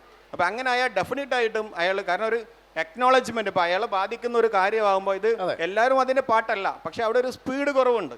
അപ്പോൾ അത് അവർ പഠിക്കാൻ ശ്രമിച്ച് അതിലേക്ക് പോയി കഴിഞ്ഞാൽ നമുക്ക് പറഞ്ഞാൽ നമുക്ക് ക്ലിയർ കട്ട് ഗൈഡൻസ് ഉണ്ട്, പക്ഷേ അതിൻ്റെ എക്സിക്യൂഷനിലാണ് നമ്മൾ വീക്കാവുന്നത്. നമ്മളെ സിസ്റ്റം നന്നായിട്ട് അതിനു വേണ്ടി എഫേർട്ട് ഇടുന്നുണ്ട്. ബോട്ടം ലൈനിന് എക്യുപ്ഡ് ആവാൻ വേണ്ടിയിട്ട് ഇങ്ങനെ ഒരു റിവ്യൂ സിസ്റ്റവും. പിന്നെ നമ്മളൊരു പോരായ്മയായിട്ട് കാണുന്നത് നമ്മുടെ ഇന്റർ ഡിപ്പാർട്ട്മെന്റൽ കൊളാബറേഷനിൽ കുറച്ച് ഇഷ്യൂസ് ഉണ്ട്. ഇപ്പം നമുക്ക് പിന്നെ കൊമേഴ്സ് ഡിപ്പാർട്ട്മെൻറ്റ് അല്ലെങ്കിൽ നമ്മളെ പിന്നെ ഈ പഞ്ചായത്ത് വില്ലേജൊക്കെ നോക്കുകയാണെങ്കിൽ ഇങ്ങനെ ക്രോസ് ഫങ്ഷണലായിട്ട് വരുന്ന ഇഷ്യൂസിലാണ് നമ്മൾ ഡിലേ വരുന്നത്. അപ്പോൾ ഇതിനും നമുക്കൊരു പിന്നെ കൊളാബറേറ്റീവ് സെല്ല് ഇതേപോലെയൊക്കെ കൊണ്ടുവരികയാണെങ്കിൽ നമുക്ക് ഇതിന്റെ റിസൾട്ട് ഇമ്മീഡിയറ്റ് ആയിട്ട് കിട്ടും. അതായത് പേപ്പേഴ്സ് ഒക്കെ കുറച്ച് സ്പീഡിന് പോയി ആക്സിലേറ്റർ ചെയ്താൽ സംഗതി ഉഷാറാണെന്ന് അറിയാം. ഗൈഡൻസ് ഉണ്ട്, എക്സിക്യൂഷനിലാണ് പ്രോബ്ലം. അടിപൊളി. ഇപ്പൊ നമ്മള് നേരത്തെ പറഞ്ഞ പോലെ അക്കാഡമിക്സിന്റെ കാര്യത്തിലാണെന്നുണ്ടെങ്കിലും നമ്മുടെ ഒരു ആറ്റിറ്റ്യൂഡ് ഒരു ചേഞ്ച് വേണമെന്ന് ഞാൻ എൻ്റെ ഒരു കാര്യം പറയട്ടെ. കാര്യം എന്താണെന്ന് വെച്ച് കഴിഞ്ഞിട്ടുണ്ടെങ്കിൽ എഞ്ചിനീയർ ആവണോ, നീറ്റ് എഴുതണോ, അല്ലെങ്കിൽ വേറെ ഏതെങ്കിലും അല്ലേ, ഒന്നുകിൽ ആർക്കിടെക്റ്റ് ആവണം, അമിതനെ പോലെ കുറച്ച് ബുദ്ധിമുട്ടെടുത്ത് പഠിച്ച് അങ്ങനെ തന്നെ പോകണം എന്ന് പറയുന്നിടത്ത് നിന്നും നമ്മുടെ നാട്ടിലുള്ള പാരൻസിൻ്റെ, സ്റ്റുഡൻസിൻ്റെ, സൊസൈറ്റിയുടെ മൈൻഡ് സെറ്റ് പുതിയ മാറ്റങ്ങളെ ഏത് രീതിയിൽ സ്വീകരിക്കണമെന്നാണ്, അല്ലെങ്കിൽ എന്തൊരു ആറ്റിറ്റ്യൂഡ് ചേഞ്ച് ആണ് ആ ഒരു കാര്യത്തിൽ വരേണ്ടത്? എങ്ങനെയാണ് നമ്മൾ അതിനെ പുതിയൊരു മാറ്റത്തിനെ അക്സെപ്റ്റ് ചെയ്യേണ്ടത്? ലോകം മാറിക്കൊണ്ടിരിക്കുകയാണ്, അതായത് വളരെ വേഗത്തിൽ മാറിക്കൊണ്ടിരിക്കുകയാണ്. അപ്പോൾ പണ്ടത്തെ പോലെയല്ല. നേരത്തെ നമ്മൾ ആദ്യം സംസാരിച്ചു, മുന്നേ നമ്മൾ 5 ഓപ്ഷൻ പറഞ്ഞിരുന്ന സ്ഥലത്ത് ഇന്ന് ആയിരക്കണക്കിന് ഓപ്ഷനാണ് നമ്മുടെ കുട്ടികളുടെ മുമ്പിലുള്ളത്. അവരതിനെപ്പറ്റിയും അവെയറാണ്. പണ്ടത്തെ പോലെ എന്താ പറയുക, ഒരു ഡോക്ടർ അല്ലെങ്കിൽ എഞ്ചിനീയർ ആകുക എന്ന അപ്പുറത്തേക്ക് ചിന്തിക്കാതിരുന്ന തലമുറ ഇന്ന് പുതിയ ഒരുപാട് തലങ്ങളിലേക്ക് അവരെത്തപ്പെടുന്നുണ്ട്. അപ്പോൾ ഇത് സ്കൂളുകളിൽ അല്ലെങ്കിൽ എന്താ പറയുക, സ്കൂളുകളിൽ ഇതിനെപ്പറ്റിയുള്ള വലിയ ബോധവൽക്കരണം നല്ല രീതിയിൽ നടത്തിയാൽ ഒരുപാട് കുട്ടികളിലേക്ക് പുതിയ ആശയങ്ങളും പുതിയ ടെക്നോളജിയുടെ കാര്യങ്ങളെല്ലാം എത്തും. ഇപ്പം ലക്ഷ്യയിൽ ഇപ്പം നമ്മൾ എന്താ ചെയ്തതെന്ന് പറഞ്ഞാൽ, ഇപ്പം കൊമേഴ്സ് എന്ന് പറയുന്ന ഒരു ആരും ഐഡന്റിഫൈ ചെയ്യാതെ കിടന്നൊരു ഇൻഡസ്ട്രിയെ പോപ്പുലറൈസ് ചെയ്യുകയാണ് ചെയ്തത്. അതായത് നിങ്ങൾ കഷ്ടപ്പെട്ട് പഠിച്ച് ഒരുപാട് പ്രായമായാലല്ല രക്ഷപ്പെടുക. നിങ്ങൾക്ക് ഒരു 3 വർഷം കൊണ്ട് പഠനം നിർത്തി ഒരു 3 വർഷം കഴിഞ്ഞൊരു 20-ാമത്തെ വയസ്സിലോ 21-ാമത്തെ വയസ്സിലോ നിങ്ങൾക്ക് ജോലിയിൽ കയറാൻ പറ്റും. അത് ഇത് മിക്കവാറും ഒലിവറിന്റെ അടുത്ത് ആൾക്കാർ ചോദിക്കും ഇത്രയും കാലം എവിടെയായിരുന്നു ഇന്ത്യൻ റുപ്പിയിൽ തിലകനോട് ചോദിച്ച പോലെ ചോദിക്കാനുള്ള ഒരു സാധ്യത ഉണ്ട്. ഞാൻ ചോദിക്കാം. അതാണ്. അപ്പം ചെറിയ പ്രായത്തിൽ തന്നെ ഒരുപാട്, അതായത് ഇപ്പം ലക്ഷക്കണക്കിന് ആളുകൾ PSCക്ക് പ്രിപ്പയർ ചെയ്യുന്ന നാടാണ് നമ്മുടെ കേരളം. LDC പരീക്ഷ എത്ര പേര് എഴുതുന്നുണ്ട് എന്ന് നോക്കിയാൽ തന്നെ നമുക്കത് മനസ്സിലാവും.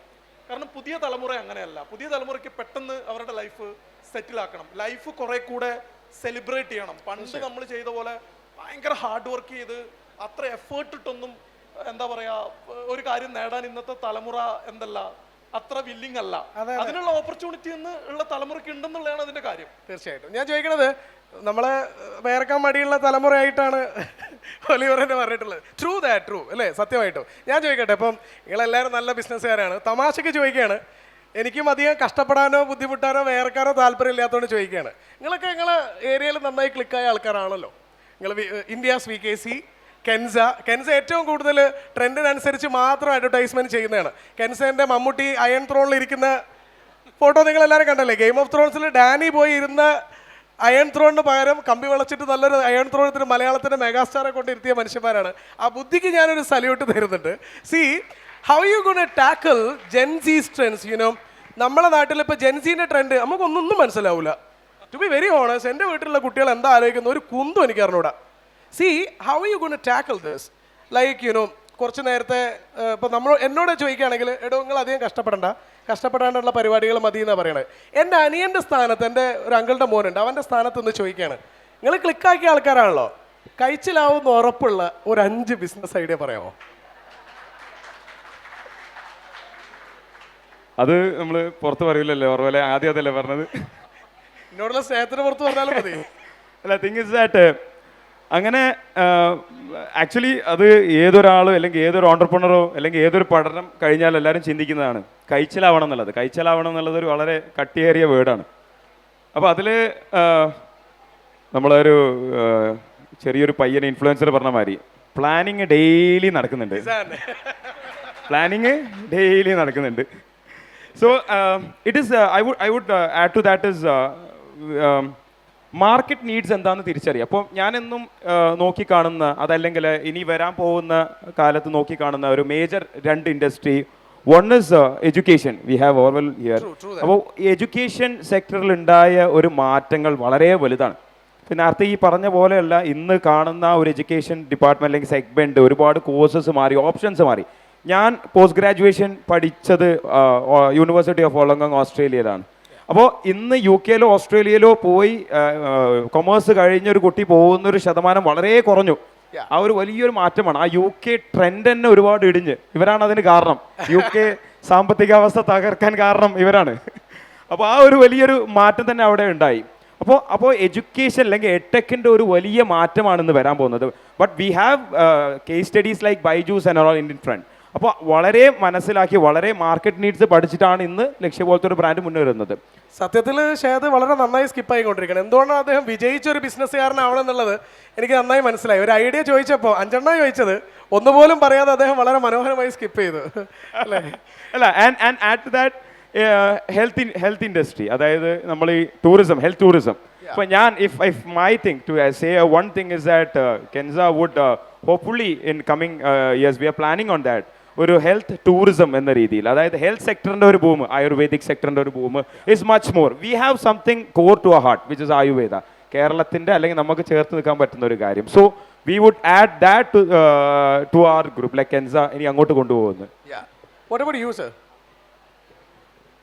പറഞ്ഞ പോലെ തന്നെ നമുക്ക് ജെൻസിൻ്റെ ബിഹേവിയർ ജഡ്ജ് ചെയ്യുക എന്ന് പറഞ്ഞാൽ ഭയങ്കര ഡിഫിക്കൽട്ടാണ്. അപ്പോൾ നമുക്ക് ആദ്യമായിട്ട് ചെയ്യാനുള്ളത് we have to prepare for any disruption. ഇപ്പോൾ എക്സാമ്പിൾ പറയാം, ഇപ്പോൾ ഒരു ഫുട്വെയർ മുമ്പൊക്കെ എന്ന് പറഞ്ഞിട്ടാണെങ്കിൽ ഒരു ഫുട്വെയർ കിട്ടിയാൽ മതി. ഇപ്പം ഇതിന്റെ കൂട്ടത്തിൽ ഞാൻ ചോദ്യം ചോദിക്കട്ടെ. സംഗതി എന്താന്ന് വെച്ചാൽ പണ്ട് ഞാൻ പറഞ്ഞു നമ്മൾ ഒരച്ച് നടന്നിരുന്ന ഹവായികളായിരുന്നു. ഇന്ന് നിങ്ങൾ VKCയുടെ പ്രൊഡക്റ്റുകൾ നോക്കുകയാണെന്നുണ്ടെങ്കിൽ റിലാക്സോ എന്നൊക്കെ പറഞ്ഞിട്ട് കുറേ പ്രൊഡക്റ്റുകളുണ്ട്. ഷൂസൊക്കെ കാണണം, നമ്മൾ അനിയന്മാരൊക്കെ പറയും അഫോർഡബിൾ ആണ്, വളരെ ചുരുങ്ങിയ പൈസക്ക് ഇങ്ങനെ നല്ല സ്റ്റൈല് സാധനം കിട്ടും. എങ്ങനെയാണ് ജെൻസിൻ്റെ ഈ ഒരു ട്രെൻഡ്? അല്ലെങ്കിൽ ഒരേപോലെ ബൂമേഴ്സിന് നമ്മളെപ്പോലെ വസന്തങ്ങൾ, ജെൻസിനെയും വസന്തങ്ങളെയും ഒരുപോലെ ഒരു ബ്രാൻഡിനെ ഇഷ്ടപ്പെടുത്താൻ നിങ്ങൾ എടുത്ത എഫേർട്ട് അല്ലെങ്കിൽ അതിൻ്റെ പിന്നിലുള്ള റിസർച്ച് എന്തൊക്കെയാണ്? അത് പറഞ്ഞ റിലാക്സോ വേറെ ബ്രാൻഡാണ്. അപ്പം നമുക്ക് അതേപോലെ സബ് ബ്രാൻഡുകളുണ്ട്. അപ്പോൾ ഇതിൽ ഫസ്റ്റ് ആയിട്ട് നമുക്ക് വേണ്ടത് ഇപ്പോൾ പ്രൊഡക്റ്റിൻ്റെ കൂടെ അവർക്ക് ആ ഒരു എക്സ്പീരിയൻസ് കൂടെ കൊടുക്കുക എന്നുള്ളത് ഭയങ്കര ഇമ്പോർട്ടൻ്റ് ആണ്. കാരണം നമ്മളിപ്പോൾ ഒരു ഷോറൂമിൽ പോകുമ്പോൾ ഇപ്പോൾ നമുക്കറിയാം സുഡിയോ, അപ്പോൾ അവർ എത്ര ഫാസ്റ്റ് ആയിട്ടാണ്, ആകെ ഒരു 500 ഷോപ്പിൽ അവർ 7,000 crores ആണ് ഈ ഒരു ഷോർട്ട് പീരീഡ് കൊണ്ട് അവർ പിന്നെ ടേൺ ഓവർ അച്ചീവ് ചെയ്തിരിക്കുന്നത്. അപ്പോൾ അതിൽ ഫുട്വെയർ ബിസിനസ് വളരെ കൂടുതലുണ്ട്. മോസ്റ്റ്ലി നോക്കുകയാണെങ്കിൽ ഒരു ടയർ 2 ടയർ 3 സിറ്റീസിലാണ് അവർ പിന്നെ എൻഗേജ് ചെയ്യുന്നത്. 1000 ബിലോ പിന്നെ ഉള്ള പ്രൊഡക്ട്സ് ആണ് അവർ സെല് ചെയ്യുന്നത്. അപ്പോൾ നമ്മുടെ നാട്ടിലുള്ള ചെറിയ ചെറിയ ബിസിനസ്സിനെ ഇത് ഒന്നിച്ചെടുത്തിട്ട് കൊണ്ടുപോവാണ്. അവരെന്താ ഡിഫറെൻ്റ് ആയിട്ട് കൊടുക്കുന്നത്? ആ ബ്രാൻഡിൻ്റെ ഫീൽ കൊടുക്കുന്നു, എക്സ്പീരിയൻസ്. അപ്പോൾ നമുക്ക് അവിടെ നല്ല AC ഉള്ളൊരു സ്ഥലം ഉണ്ടാവും, നല്ല സോഫ ഉണ്ടാവും. അപ്പോൾ അവിടെ പോകുമ്പോൾ തന്നെ അവർക്കതൊരു ഫീലാണ്. ഡെഫിനറ്റ് ആയിട്ടും ജെൻസിൻ്റെ ഒരു റിക്വയർമെൻറ്റ് അതാണ്, ഒരു നീഡ് അതാണ്. പിന്നെ ഫുട്വെയർ പറയുകയാണെങ്കിൽ മുമ്പൊക്കെ എന്ന് പറഞ്ഞാൽ നമുക്ക് ഒരു ഫുട്വെയർ മതി. നമ്മൾ ഓഫീസിലായാലും പിന്നെ കല്യാണത്തിനായാലും പിന്നെ വേറെ എന്തിനു പോകുകയാണെങ്കിലും നമ്മൾ ഒന്നാണ് ഇടുന്നത്. ഇപ്പം എന്ന് പറഞ്ഞാൽ അതൊരു പിന്നെ ഫംഗ്ഷന് വേണ്ടിയിട്ടായിരുന്നു. ഇപ്പോൾ അതൊരു ഫാഷനിലേക്ക് മാറിക്കഴിഞ്ഞു. നമ്മളൊരു ലൈഫ് സ്റ്റൈൽ സ്റ്റാറ്റസ് ആയിട്ട് മാറി. അപ്പോൾ ആ ലൈഫ് സ്റ്റൈൽ സ്റ്റാറ്റസിനോട് കോപ്പപ്പ് ചെയ്യുന്ന രീതിയിൽ നമുക്കത് കൊടുത്തേ പറ്റൂ. ഇപ്പം ഞാൻ പറഞ്ഞല്ലോ, നമ്മൾ ഹവായിൽ നിന്ന് സ്റ്റാർട്ട് ചെയ്തതാണെങ്കിലും നമ്മൾ അതിൻ്റെ ഒരു ട്രാൻസ്ഫോർമേഷൻ ജേണി എന്ന് പറഞ്ഞിട്ടാണെങ്കിൽ അത് ഭയങ്കര ഹ്യൂജ് ആണ്. സ്റ്റൈലിന്റെ കാര്യത്തിലൊക്കെ ആണെങ്കിലും ലോകോത്തര ബ്രാൻഡുകളോട് കിടപിടിക്കുന്ന രീതിയിലുള്ള ഇപ്പൊ കേരള ആണെങ്കിലും വേൾഡ് എന്ന് പറഞ്ഞാൽ ഇപ്പൊ സിംഗിൾ മാർക്കറ്റാണ്. നമ്മൾ എവിടെ എന്ത് ഐറ്റം ലോഞ്ച് ചെയ്താലും നമുക്കറിയില്ലല്ലോ, നമ്മളെ കുട്ടികൾക്ക് അറിയാം. അപ്പൊ ഈ ഒരു ഫീല് നമ്മളെ പ്രോഡക്റ്റിൽ നമുക്ക് കൊടുക്കാൻ പറ്റും. ആസ്പിരേഷൻ എന്ന് പറഞ്ഞാൽ ഭയങ്കര കൂടുതലാണ്. അപ്പോൾ അവർക്ക് അത് വാങ്ങാൻ പറ്റിയിട്ടില്ലെങ്കിലും അതുപോലത്തെ എന്തെങ്കിലും നമുക്ക് കൊടുക്കാൻ പറ്റണം. അപ്പം നമ്മളെ ഫ്യൂച്ചർ എന്ന് പറഞ്ഞിട്ടാണെങ്കിൽ നമ്മൾ അതിലേക്കാണ് പ്ലാൻ ചെയ്തത്, ഓരോ വെർട്ടിക്കൽസും. ഇപ്പം നമുക്കിപ്പോൾ സ്പോർട്ടി ആൻഡ് ഫാഷൻ ഉണ്ട്, അത്ലഷർ എന്ന് പറഞ്ഞിട്ട് നമ്മൾ പ്ലാൻ ചെയ്യുന്നുണ്ട്, പിന്നെ നമ്മൾ ഓഫീസ് വെയർ എന്ന് പറഞ്ഞിട്ട് പ്ലാൻ ചെയ്യുന്നുണ്ട്, കാഷ്വൽസ് ഉണ്ട്. അപ്പോൾ ഇതിനൊക്കെ ഡിഫറെൻറ്റ് വെർട്ടിക്കൽസ് ആയിട്ട് ഇവർ അപ്രോച്ച് ചെയ്യുക എന്നുള്ളത്. പിന്നെ വേറൊരു കാര്യമാണ് ഞാൻ അതിൻ്റെ കൂടെ ആഡ് ചെയ്യാൻ വേണ്ടി ഉദ്ദേശിക്കുന്നത്. നമ്മളിപ്പോൾ ചൈനയിൽ പിന്നെ ലാസ്റ്റ് ടൈമിൽ അവിടെ കാൻറ്റൺ ഫെയർ എന്ന് പറഞ്ഞ ബിഗസ്റ്റ് നടക്കുന്നതാണ്. അപ്പോൾ അവിടെ പോകുമ്പോൾ നമ്മളിപ്പോൾ കാറിലൊക്കെ ഉള്ള പോലെ നമുക്കിപ്പോൾ ഈ ക്ലൈമറ്റ് കൺട്രോൾ ഉണ്ടല്ലോ, അതേപോലെ ഷൂസിലും വരാൻ തുടങ്ങിയിട്ടുണ്ട്. ഇപ്പം നമുക്ക് തണുപ്പാണെങ്കിൽ ഷൂസ് ഓട്ടോമാറ്റിക് ആയിട്ട് വാമാവും, ചൂടാണെങ്കിൽ കുറച്ച് ഒന്ന് അതും VKC വളരെ അഫോർഡബിൾ ആയ പ്രൈസിൽ നമുക്ക് വേണ്ടിയിട്ട് ഒരുക്കുന്ന. അതുപോലെ തന്നെ നമ്മളിപ്പോൾ ABS CBD എന്നൊക്കെ പറഞ്ഞ പോലെ നമ്മളൊരു ഗ്രിപ്പ് സ്ലിപ്പറി സ്ഥലത്ത് പോവുകയാണെങ്കിൽ ലേസ് ഓട്ടോമാറ്റിക് കുറച്ച് ടൈറ്റ് ആവും. നമ്മൾ കംഫർട്ടായിട്ട് പോവുകയാണെങ്കിൽ അത് കംഫർട്ടായിട്ട് പോകും. അപ്പോൾ ഇതുപോലുള്ള അപ്ഡേഷന് നമ്മൾ ഓപ്പൺ അപ്പ് ചെയ്ത് നമ്മൾ അതിന് എക്വിപ്ഡ് ആവുക എന്നുള്ളത് മാത്രമേ നമ്മളെ സർവൈവലും സക്സസിനും നമുക്ക് എന്താ പറയുക വേറെ വഴിയില്ല. അങ്ങനെ തന്നെയാണ് ഇതുവരെ എത്തിയത്. പക്ഷേ ഇവിടുന്ന് അങ്ങോട്ടും തന്നെ ഡിസ്ട്രക്ഷൻ ഭയങ്കര കൂടുതലായിരിക്കും. ഇപ്പോൾ ഊല ഓബറൊക്കെ എടുത്തുകയാണെങ്കിൽ നമുക്കറിയാം അവർ കാർ ഉണ്ടാക്കിയിട്ടില്ല, സിസ്റ്റമാണ് കോമ്പീറ്റ് ചെയ്യുന്നത്. അപ്പോൾ അത് ഏത് രീതിയിൽ എവിടുന്ന് വരും എന്ന് അറിഞ്ഞൂടാ. നമുക്ക് we have to be careful and we have to be compete like a global player. ജാഗരൂകരായിരിക്കുക എന്നുള്ളതാണ്. പക്ഷേ ഞാൻ നിങ്ങളോട് ജെൻസിൻ്റെ അത്രയും ട്രെൻഡ്സ് എല്ലാം അറിയുന്ന ആൾക്കാരെന്ന് പറഞ്ഞു. പക്ഷേ VKCയുടെ ഏറ്റവും ലേറ്റസ്റ്റ് ഒരു ആഡ് ക്യാമ്പയിൻ്റെ ഒരു ടാഗ് ലൈൻ എന്ന് പറഞ്ഞാൽ സെലിബ്രേറ്റിംഗ് ഹാർഡ് വർക്ക് എന്നാണ്. സാധാരണ ഇത്രയും ജെൻസിനെ മനസ്സിലാക്കിയുള്ള ആളുകൾ ഒരു ഫുട്വെയർ ബ്രാൻഡ് ഇപ്പം നമ്മളെ ഓരോരുത്തരുടെ കാലുകളിലുള്ളതും ഇപ്പം ഡു ഇറ്റ് നൈക്കിൻ്റെ സാധനമാണെങ്കിൽ നമുക്ക് അങ്ങനെ പറയാം. ഇങ്ങനെ ഭയങ്കര പെപ്പിയായ വൈബ്രൻ്റ് ആയ ടാഗ് ലൈനിന് പകരം സെലിബ്രേറ്റിംഗ് ഹാർഡ് വർക്ക് എന്നുള്ളൊരു ടാഗ് ലൈൻ ചൂസ് ചെയ്യാൻ കാരണം എന്താ? What is that? നേരത്തെ ബ്രാൻഡ് അംബാസിഡറെ കുറിച്ച് ചോദിച്ചിരുന്നല്ലോ. ഇപ്പം നമ്മൾ അമിതാഭ് ബച്ചൻ്റെ നമ്മൾ ചൂസ് ചെയ്യാനുള്ള കാരണം പറയുകയാണെങ്കിൽ അമിതാഭ് ബച്ചൻ 50 years എക്സ്പീരിയൻസിൽ ഒരു ഫുട്വെയർ ബ്രാൻഡിനെ എൻഡോസ് ചെയ്തിട്ടില്ല. ആദ്യമായിട്ടാണ് VKCക്ക് വേണ്ടി ചെയ്യുന്നത്. അപ്പോൾ നമ്മൾ VKCൻ്റെ values and core values and നമ്മളെ പർപ്പസ് എക്സ്പ്ലെയിൻ ചെയ്തപ്പോൾ it's almost matching with Amitabh Bachchan. അപ്പോൾ ആ ഒരു ഹാർഡ് വർക്കും സക്സസ് ഇപ്പോൾ അറിയാലോ, അമിതാഭ് ബച്ചൻ ഉണ്ടായിരുന്ന പിന്നെ സക്സസ് ഉണ്ടായിരുന്നു, ഇഷ്യൂ ഉണ്ടായിരുന്നു, അവിടുന്ന് വീണ്ടും തിരിച്ചു കയറുക ചെയ്ത്. ഇതുപോലെ നമ്മളെപ്പോഴും ഇതിൽ കാണുന്നത് പിന്നെ നമ്മളിപ്പോൾ എക്സാമ്പിൾ പറയാം, ഒരു ആക്ട്രസ് ആവാം, അല്ലെങ്കിൽ ഒരു സിംഗർ ആവാം, അല്ലെങ്കിൽ ഇപ്പോൾ നിങ്ങളായാലും ഇത് ഇവിടെ വന്ന് പറയണമെങ്കിൽ നിങ്ങൾ ഒരുപാട് എഫേർട്ട് എടുത്ത് ഒരുപാട് ഹാർഡ് വർക്ക് ചെയ്തതിൻ്റെ റിസൾട്ട് മാത്രമേ നമ്മൾ കാണുന്നുള്ളൂ. അപ്പോൾ ഇതിൻ്റെ ഒക്കെ കൂടെ ഒരു ഫുട്വെയർ എപ്പോഴും നിങ്ങളെ കൂടെ ഒരു കമ്പാനിയനായിട്ട് ഉണ്ടാവണം, അവിടെ ഒരു ഡിസ്റ്റർബൻസ് ഉണ്ടാവരുത്. അപ്പോൾ ഏത് സ്റ്റെപ്പിലും നിങ്ങളെ കൂടെ ഹാർഡ് വർക്ക് ചെയ്യാൻ ആ ഫുട്വെയർ ഉണ്ടാവും. അതേപോലെ ഓരോ മൊമെൻറ്റും നിങ്ങളത് സെലിബ്രേറ്റ് ചെയ്തുകൊണ്ടായിരിക്കണം മുന്നോട്ട് പോകേണ്ടത്. എന്നാൽ മാത്രമേ നമുക്ക് പുതിയ കാലഘട്ടത്തിൽ പിടിച്ചു നിൽക്കാൻ വേണ്ടി പറ്റുള്ളൂ. ഓരോ ചുവടുകളിലും വിജയപ്രതീക്ഷകൾ നിറയട്ടെ. നിങ്ങളുടെ ഹാർഡ് വർക്കിനെ നിങ്ങൾ സെലിബ്രേറ്റ് ചെയ്യൂ. ഓരോ ചുവടുകളും വിജയത്തിലുള്ള ആവട്ടെ എന്ന് നിങ്ങൾ 3 പേരോട് ഒരിക്കൽ കൂടെ പറയാണ്. സമയപരിമിതിയുണ്ട്. സോ നമ്മുടെ സമയം ഇവിടെ അവസാനിച്ചു. ഇനിയുള്ള 10 മിനിറ്റ് നിങ്ങൾ ഓരോരുത്തർക്കും ചോദ്യങ്ങൾ ചോദിക്കാനുള്ള സമയമാണ്. എൻ്റെ പരിപാടിയൊക്കെ തീർന്നുണ്ട്. നിങ്ങൾക്ക് ഓരോരുത്തർക്കും ചോദിക്കാം. അപ്പം ജെൻസി ട്രെൻഡുകളെ കുറിച്ചിട്ട് ചോദിക്കാം. 3 നല്ല പുലി പോലത്തെ വ്യവസായ പ്രമുഖരെ കയ്യിലേക്ക് ഇട്ടെന്നാണ്. നിങ്ങളെ കടിച്ചു കീറിയ മാന്തി കൊല്ലം എന്ത് വേണേലും ചെയ്യാം.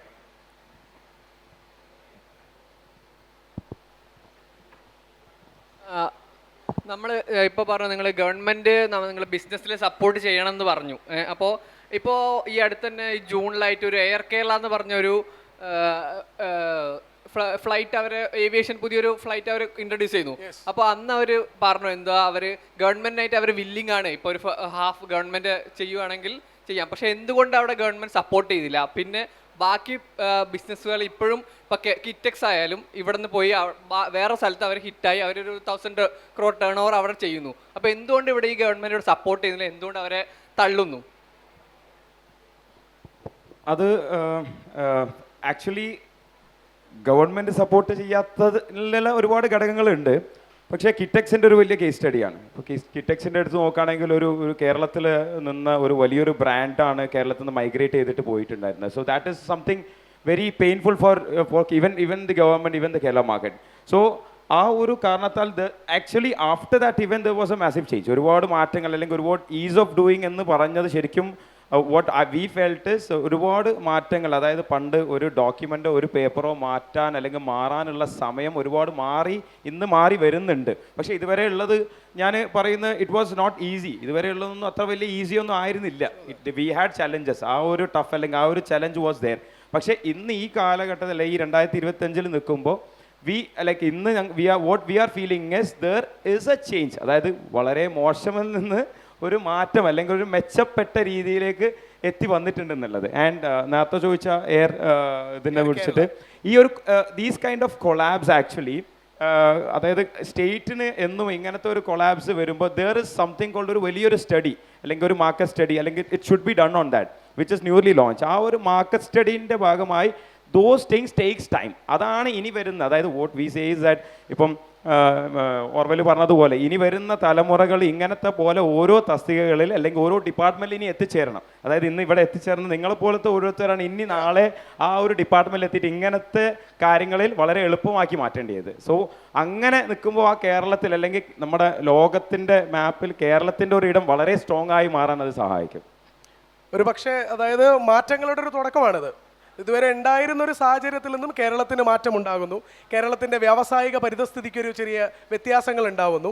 സോ അതുകൊണ്ട് തന്നെ ശുഭകരമായൊരു ഭാവി നമുക്ക് പ്രതീക്ഷിക്കാവുന്നതാണെന്നാണ് അവരുടെ ഒരു conclusion. And one more thing is actually എൻ്റെ ചെറിയൊരു സംഗതിയാണ്. അതായത് എന്താ സംഭവം എന്ന് വെച്ചാൽ ഗവൺമെൻറ്റിൻ്റെ അടുത്ത് ചോദിക്കുന്ന ചോദ്യങ്ങൾ ഒരു ബിസിനസ്സുകാരുടെ അടുത്ത് ചോദിക്കുമ്പോൾ ഒരു ബിസിനസ് പോയിന്റ് ഓഫ് വ്യൂ ആണ് അവർ ആൻസർ പറയാൻ സാധ്യതയുള്ളത്. So you can ask about ഒരു ബിസിനസ് പോയിന്റ് ഓഫ് വ്യൂവിലുള്ള കാര്യങ്ങളാണെന്നുണ്ടെങ്കിൽ it will be nice. Thank you. അതായത് ഞാനിപ്പോൾ ഒരു സംഭവം പഠിച്ചുകൊണ്ടിരിക്കുകയാണ്. ഭാവിയിൽ അതിലൊരു ബിസിനസ് സാധ്യത ഞാൻ ഇപ്പോഴും കാണുന്നു. അത് ഇന്നും ഇപ്പോഴും ഒരു വേക്കൻസി ഇവിടെ കാണുന്നുണ്ട്, ഒരു എന്താ ലൂപ്പ് ഹോൾ പോലെ.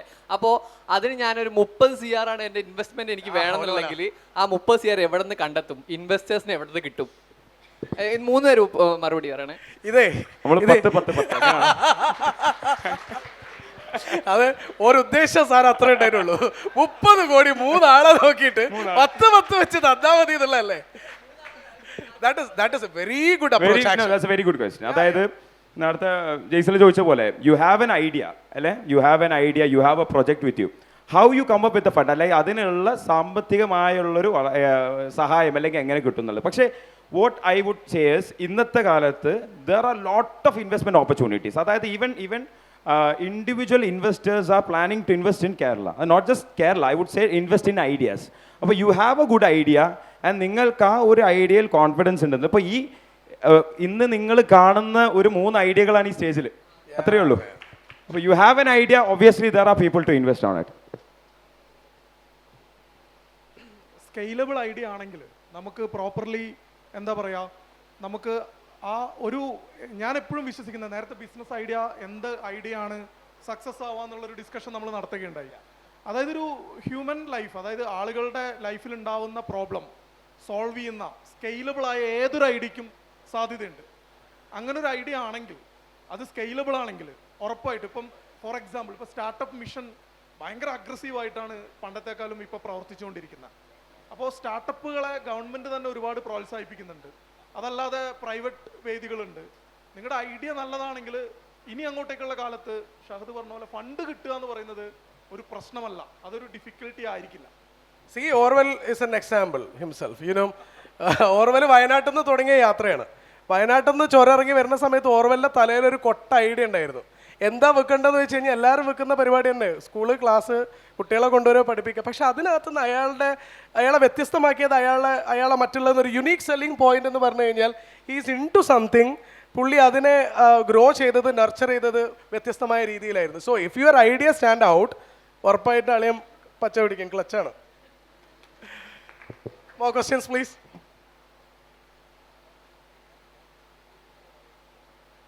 ചങ്ങായിമാരെ, ബിസിനസ്സാണ്, കഴിച്ചിലാവാനുള്ള ഐഡിയ ആണ്. അല്ലെങ്കിൽ പിന്നെ ഇസാം പറഞ്ഞ പോലെ പ്ലാനിങ് ഡെയിലി നടക്കുന്നുണ്ട് എന്ന് മാത്രം പറയേണ്ടി വരും. ഒരു പ്ലാൻ ഉണ്ടെങ്കിൽ, if you have A query, നിങ്ങൾക്ക് ഒരു ആഗ്രഹമുണ്ട്, ഒരു ചോദ്യം ചോദിക്കാൻ ആഗ്രഹം ഉണ്ടെങ്കിൽ, ഹഫീലൊക്കെ അവിടെ ഇരിക്കുന്നുണ്ട്. ഹഫീലൊക്കെ ഓൾറെഡി ഡിജിറ്റൽ ബിസിനസ്സെല്ലാം ചെയ്യുന്ന ആൾക്കാരാണ്. എന്തെങ്കിലും ക്വസ്റ്റ്യൻ ഉണ്ടെങ്കിൽ നിങ്ങൾക്ക് ഈ 3 പേരെ ഒരുമിച്ച് കിട്ടുക എന്ന് പറഞ്ഞു കഴിഞ്ഞാൽ കുറച്ച് ബുദ്ധിമുട്ടായിരിക്കും. പിന്നെ ഞാനാണല്ലോ ഇവിടെ ഇരിക്കുന്നത്, അപ്പം നിങ്ങൾക്ക് നല്ലൊരു ഓപ്പർച്യൂണിറ്റി അല്ലേ? ഓക്കെ, വാ. മൈക്ക് കൊടുക്കുന്ന ആള് ചായ കുടിച്ചില്ല കേട്ടോ, ഒരു ഊർജം പോരാ. കേരളത്തിൽ VC ഫണ്ടിങ്ങുകൾ പോസിബിൾ ആണോ? അങ്ങനത്തെ കമ്പനീസ് കേരളത്തിലുണ്ടോ? പുള്ളി എന്നെ നോക്കിയിട്ടാ ചോദിച്ചത്. അല്ലല്ല, because you have asked me, അതുകൊണ്ട് ഞാൻ നിങ്ങളുടെ അടുത്ത് ചോദിച്ചു എന്നാണ്. Because normally in Bangalore and other States of Kerala ഈ പറയുന്ന VC ഇൻവെസ്റ്റേഴ്സ് ഒരുപാടുണ്ട്. കേരളത്തിൽ അങ്ങനെ VC ഇൻവെസ്റ്റേഴ്സിൻ്റെ ഒരു കമ്പനി ഉണ്ടോ? Are there any kind of VC investors in Kerala from Kerala? കേരളത്തിൽ കമ്പാരിറ്റീവ്ലി VC കമ്പനികൾ വളരെ കുറവാണ്. PE കമ്പനികളാണെങ്കിലും കേരള ബേസ്ഡ് കമ്പനികൾ വളരെ കുറവാണ്. ഇപ്പോൾ ഒരുപാട് ഇൻഡിവിജ്വൽ ഓൺട്രപ്രണേഴ്സ് എന്ത് ചെയ്യുന്നുണ്ട്, അവർ പല ഇൻവെസ്റ്റ്മെൻറ്റ് ഗ്രൂപ്പുകളായിട്ട് അവർ മുന്നോട്ടേക്ക് വരുന്നുണ്ട്. കേരളത്തിൻ്റെ പുറത്തേക്കുള്ള കമ്പനികളെ കേരളത്തിലെ കമ്പനികൾക്ക് ഇപ്പോൾ കണക്ട് ചെയ്യുക എന്ന് പറയുന്നത് ഒട്ടും ബുദ്ധിമുട്ടുള്ള കാര്യമല്ല. കാരണം ഒരുപാട് കൺസൾട്ടൻസി ഫേമുകൾ PEനെയും ബിസിനസ്സിനെയും കണക്ട് ചെയ്യുന്ന, അല്ലെങ്കിൽ VCനെയും ബിസിനസ്സിനെയും കണക്ട് ചെയ്യുന്ന ഒരുപാട് ബ്രിഡ്ജുകൾ കേരളത്തിൽ ഇപ്പോൾ അവൈലബിൾ ആണ്. പണ്ടത്തെക്കാളും അത് ഈസിയാണ്. ഇനി വരുന്ന കാലഘട്ടത്തിൽ ഒരുപാട് ഓൺട്രപ്രണേഴ്സ് പുതിയ VC കമ്പനികളുമായിട്ടും PE കമ്പനികളുമായിട്ടും മുന്നോട്ട് വരും. അത് ഉറപ്പായിട്ടും വരും. അടുത്തൊരു 10 വർഷത്തിൽ അതിൽ വലിയൊരു മാറ്റം കേരളത്തിൽ സംഭവിക്കുന്നതാണ് പ്രതീക്ഷിക്കുന്നത്.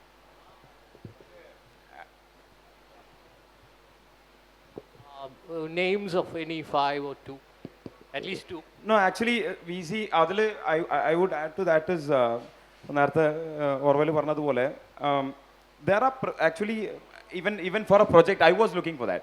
So there are agency where they could give you, prepare your project, make it a proper plan, and they could bring those VC companies to you. So അപ്പോൾ അങ്ങനെ ഒരു, അതായത് ആ കാലത്തിൻ്റെ മാറ്റം വളരെ വലുതാണ്. So there is A single agency who could work on that. ഞാൻ ആ കോൺടാക്ട് നമ്പർ ഷെയർ ചെയ്യാം. താങ്ക്സ്. കഴിച്ചിലായി പോകുന്ന ഓരോരോ വഴികളാണ്. So jokes apart, it's an opportunity.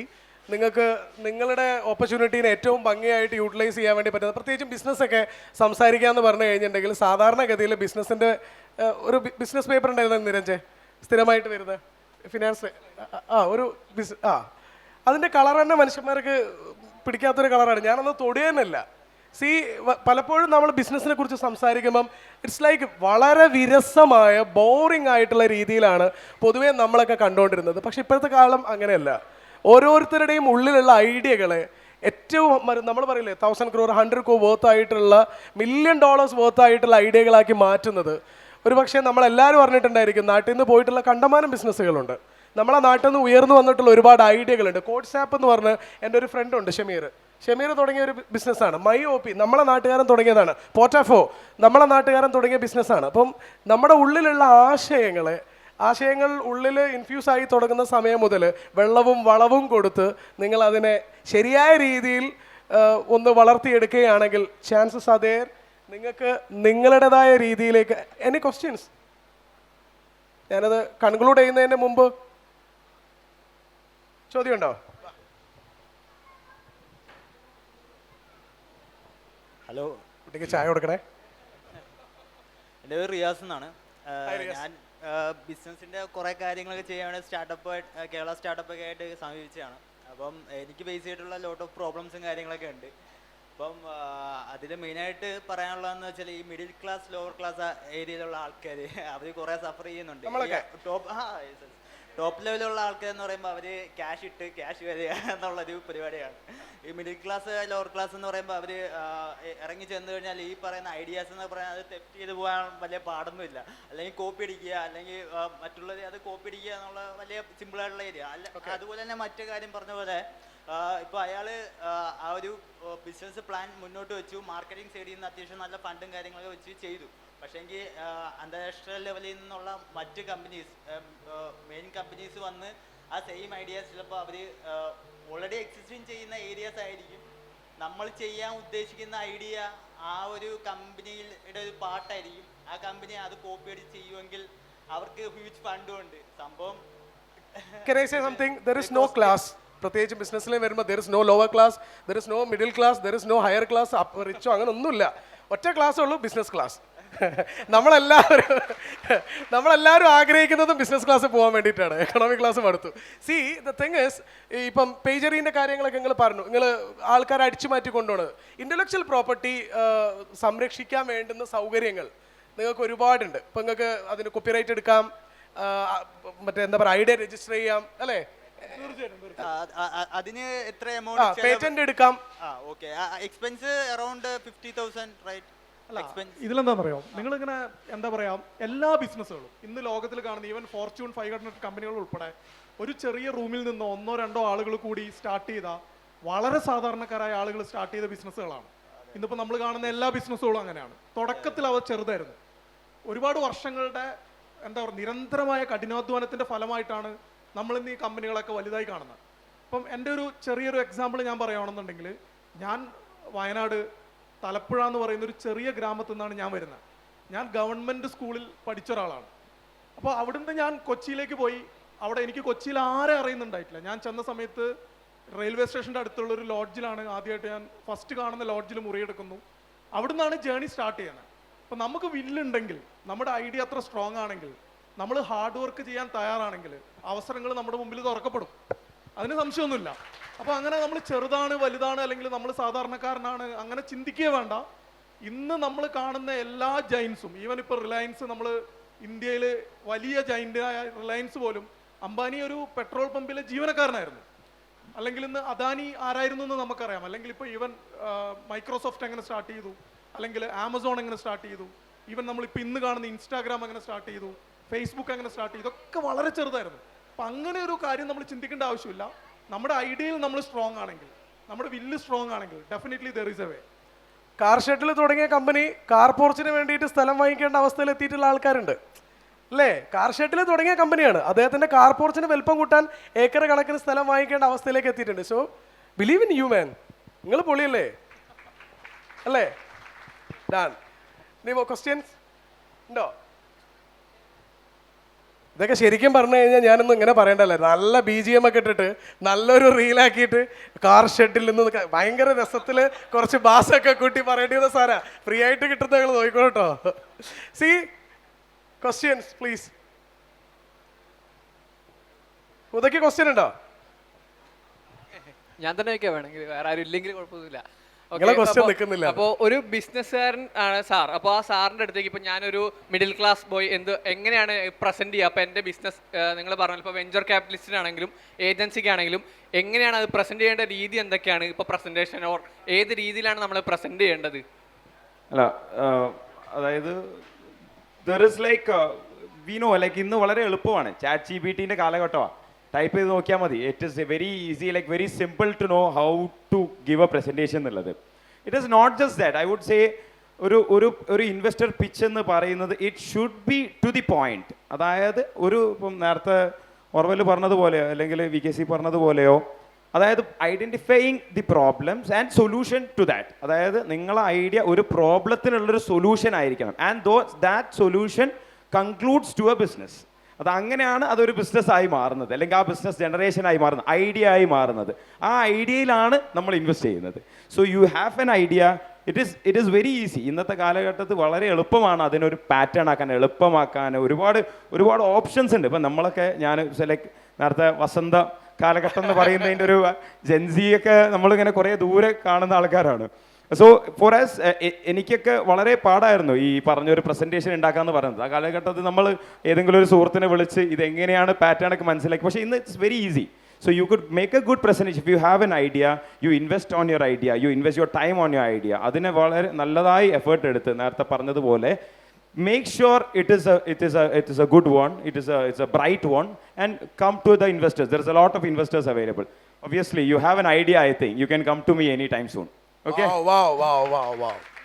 കടൽ കണ്ടുകൊണ്ടാണ് ഞങ്ങൾ ഇവിടെ സംസാരിക്കുന്നത്. ശരിക്കും ബിസിനസ്സിനെ കുറിച്ചൊക്കെ സംസാരിക്കുമ്പോൾ, ഐഡിയകളെ കുറിച്ച് സംസാരിക്കുമ്പോൾ കടൽ പോലെ പരന്ന് കിടക്കുന്ന വലിയൊരു സംസാരമാണ്. പക്ഷേ സമയപരിമിതി നമ്മുടെ മുന്നിലുണ്ട്. പക്ഷെ ഞാൻ നിങ്ങളോട് പറയുന്ന ഒറ്റ കാര്യമാണ്, നിങ്ങൾ സ്വപ്നം കാണൂ. കഴിഞ്ഞ ഈ 7 സീസണുകൾ കഴിഞ്ഞു. എൻ്റെ 7ാമത്തെ KLF ആണ്. കഴിഞ്ഞ സീസൺ മാത്രമേ എനിക്ക് മിസ്സായിട്ടുള്ളൂ. കഴിഞ്ഞ 6 സീസണുകളിലും നിങ്ങൾ കയറി വരുന്ന ഭാഗത്ത് റേഡിയോ മാംഗോൻ്റെ കിയോസ്കിൽ ഇരുന്നിട്ട് സംസാരിച്ചു കൊണ്ടേയിരുന്ന ഒരാളാണ് ഞാൻ സ്വപ്നം കണ്ടുള്ളത് എന്തെങ്കിലും ഒരു ദിവസം എനിക്ക് ഇങ്ങനെ വന്ന് നിങ്ങളോട് സംസാരിക്കാൻ വേണ്ടി പറ്റുന്നുള്ളതാണ്. This is my dream and I achieve it. ഇതെൻ്റെ സ്വപ്നമായിരുന്നു, ഞാനിത് നേടിയെടുത്തു. സോ ഡ്രീം, നിങ്ങൾ സ്വപ്നം കാണും. നിങ്ങളെ സ്വപ്നം ഒരു ദിവസം നിങ്ങൾക്ക് സാക്ഷാത്കരിക്കാൻ വേണ്ടി പറ്റും. എല്ലാവരുടെ സ്വപ്നങ്ങളും സാക്ഷാത്കരിക്കാൻ വേണ്ടി പറ്റട്ടെ. നിങ്ങളുടെ യാത്രകൾ കൂടുതൽ ദൃഢമാവട്ടെ. കുറച്ച് നേരത്തെ റഫീഖ് സാർ പറഞ്ഞ പോലെ നിങ്ങളുടെ ഹാർഡ് വർക്കുകൾ നിങ്ങളുടെ വഴികളിൽ മുല്ലപ്പൂക്കളായത് കിടക്കട്ടെ. ഇത്രയൊക്കെ എനിക്ക് പറ്റുള്ളൂ. Thank you so much. വിരസമായി പോകാവുന്ന ഒരു സദസ്സ് കുറച്ച് സരസമാക്കാൻ വേണ്ടിയിട്ടാണ് ഞാനൊരു ഇത്തിരി ഇടയിലൊക്കെ വല്ലതും പറഞ്ഞിട്ടുള്ളത്. നമുക്ക് രസകരമായിട്ട് ഈ ഒരു സമയം തന്നിട്ടുള്ള നിങ്ങൾക്ക് ഓരോരുത്തർക്കും നന്ദി. 8th എഡിഷൻ KLFലെ വായനയിലെ അവസാനത്തെ കൂട്ടായ്മയാണ്. Thank you so much. ഇവിടെ വന്നിരുന്ന നിങ്ങൾക്ക് ഓരോരുത്തർക്കും ഒരിക്കൽ കൂടി നന്ദി പറയുന്നു. പാനലിൽ എൻ്റെ കൂടെ ഉണ്ടായിരുന്ന Oliver, Rafeeq sir and Shahad, 3 പേരും വളരെ മനോഹരമായിട്ട് കേരളത്തിൻ്റെ നാണ്യസ്ഥിതിയെ മുന്നോട്ട് നയിക്കുന്ന ആൾക്കാരാണ്. നിങ്ങളുടെ കരങ്ങൾക്ക് കൂടുതൽ ശക്തികൾ ഉണ്ടാവട്ടെ, കൂടുതൽ ഊർജ്ജസ്വലരായിട്ട് മുന്നോട്ട് പോകാൻ വേണ്ടി സാധിക്കട്ടെ എന്ന് ആശംസിക്കുന്നു, പ്രാർത്ഥിക്കുന്നു. നന്ദി.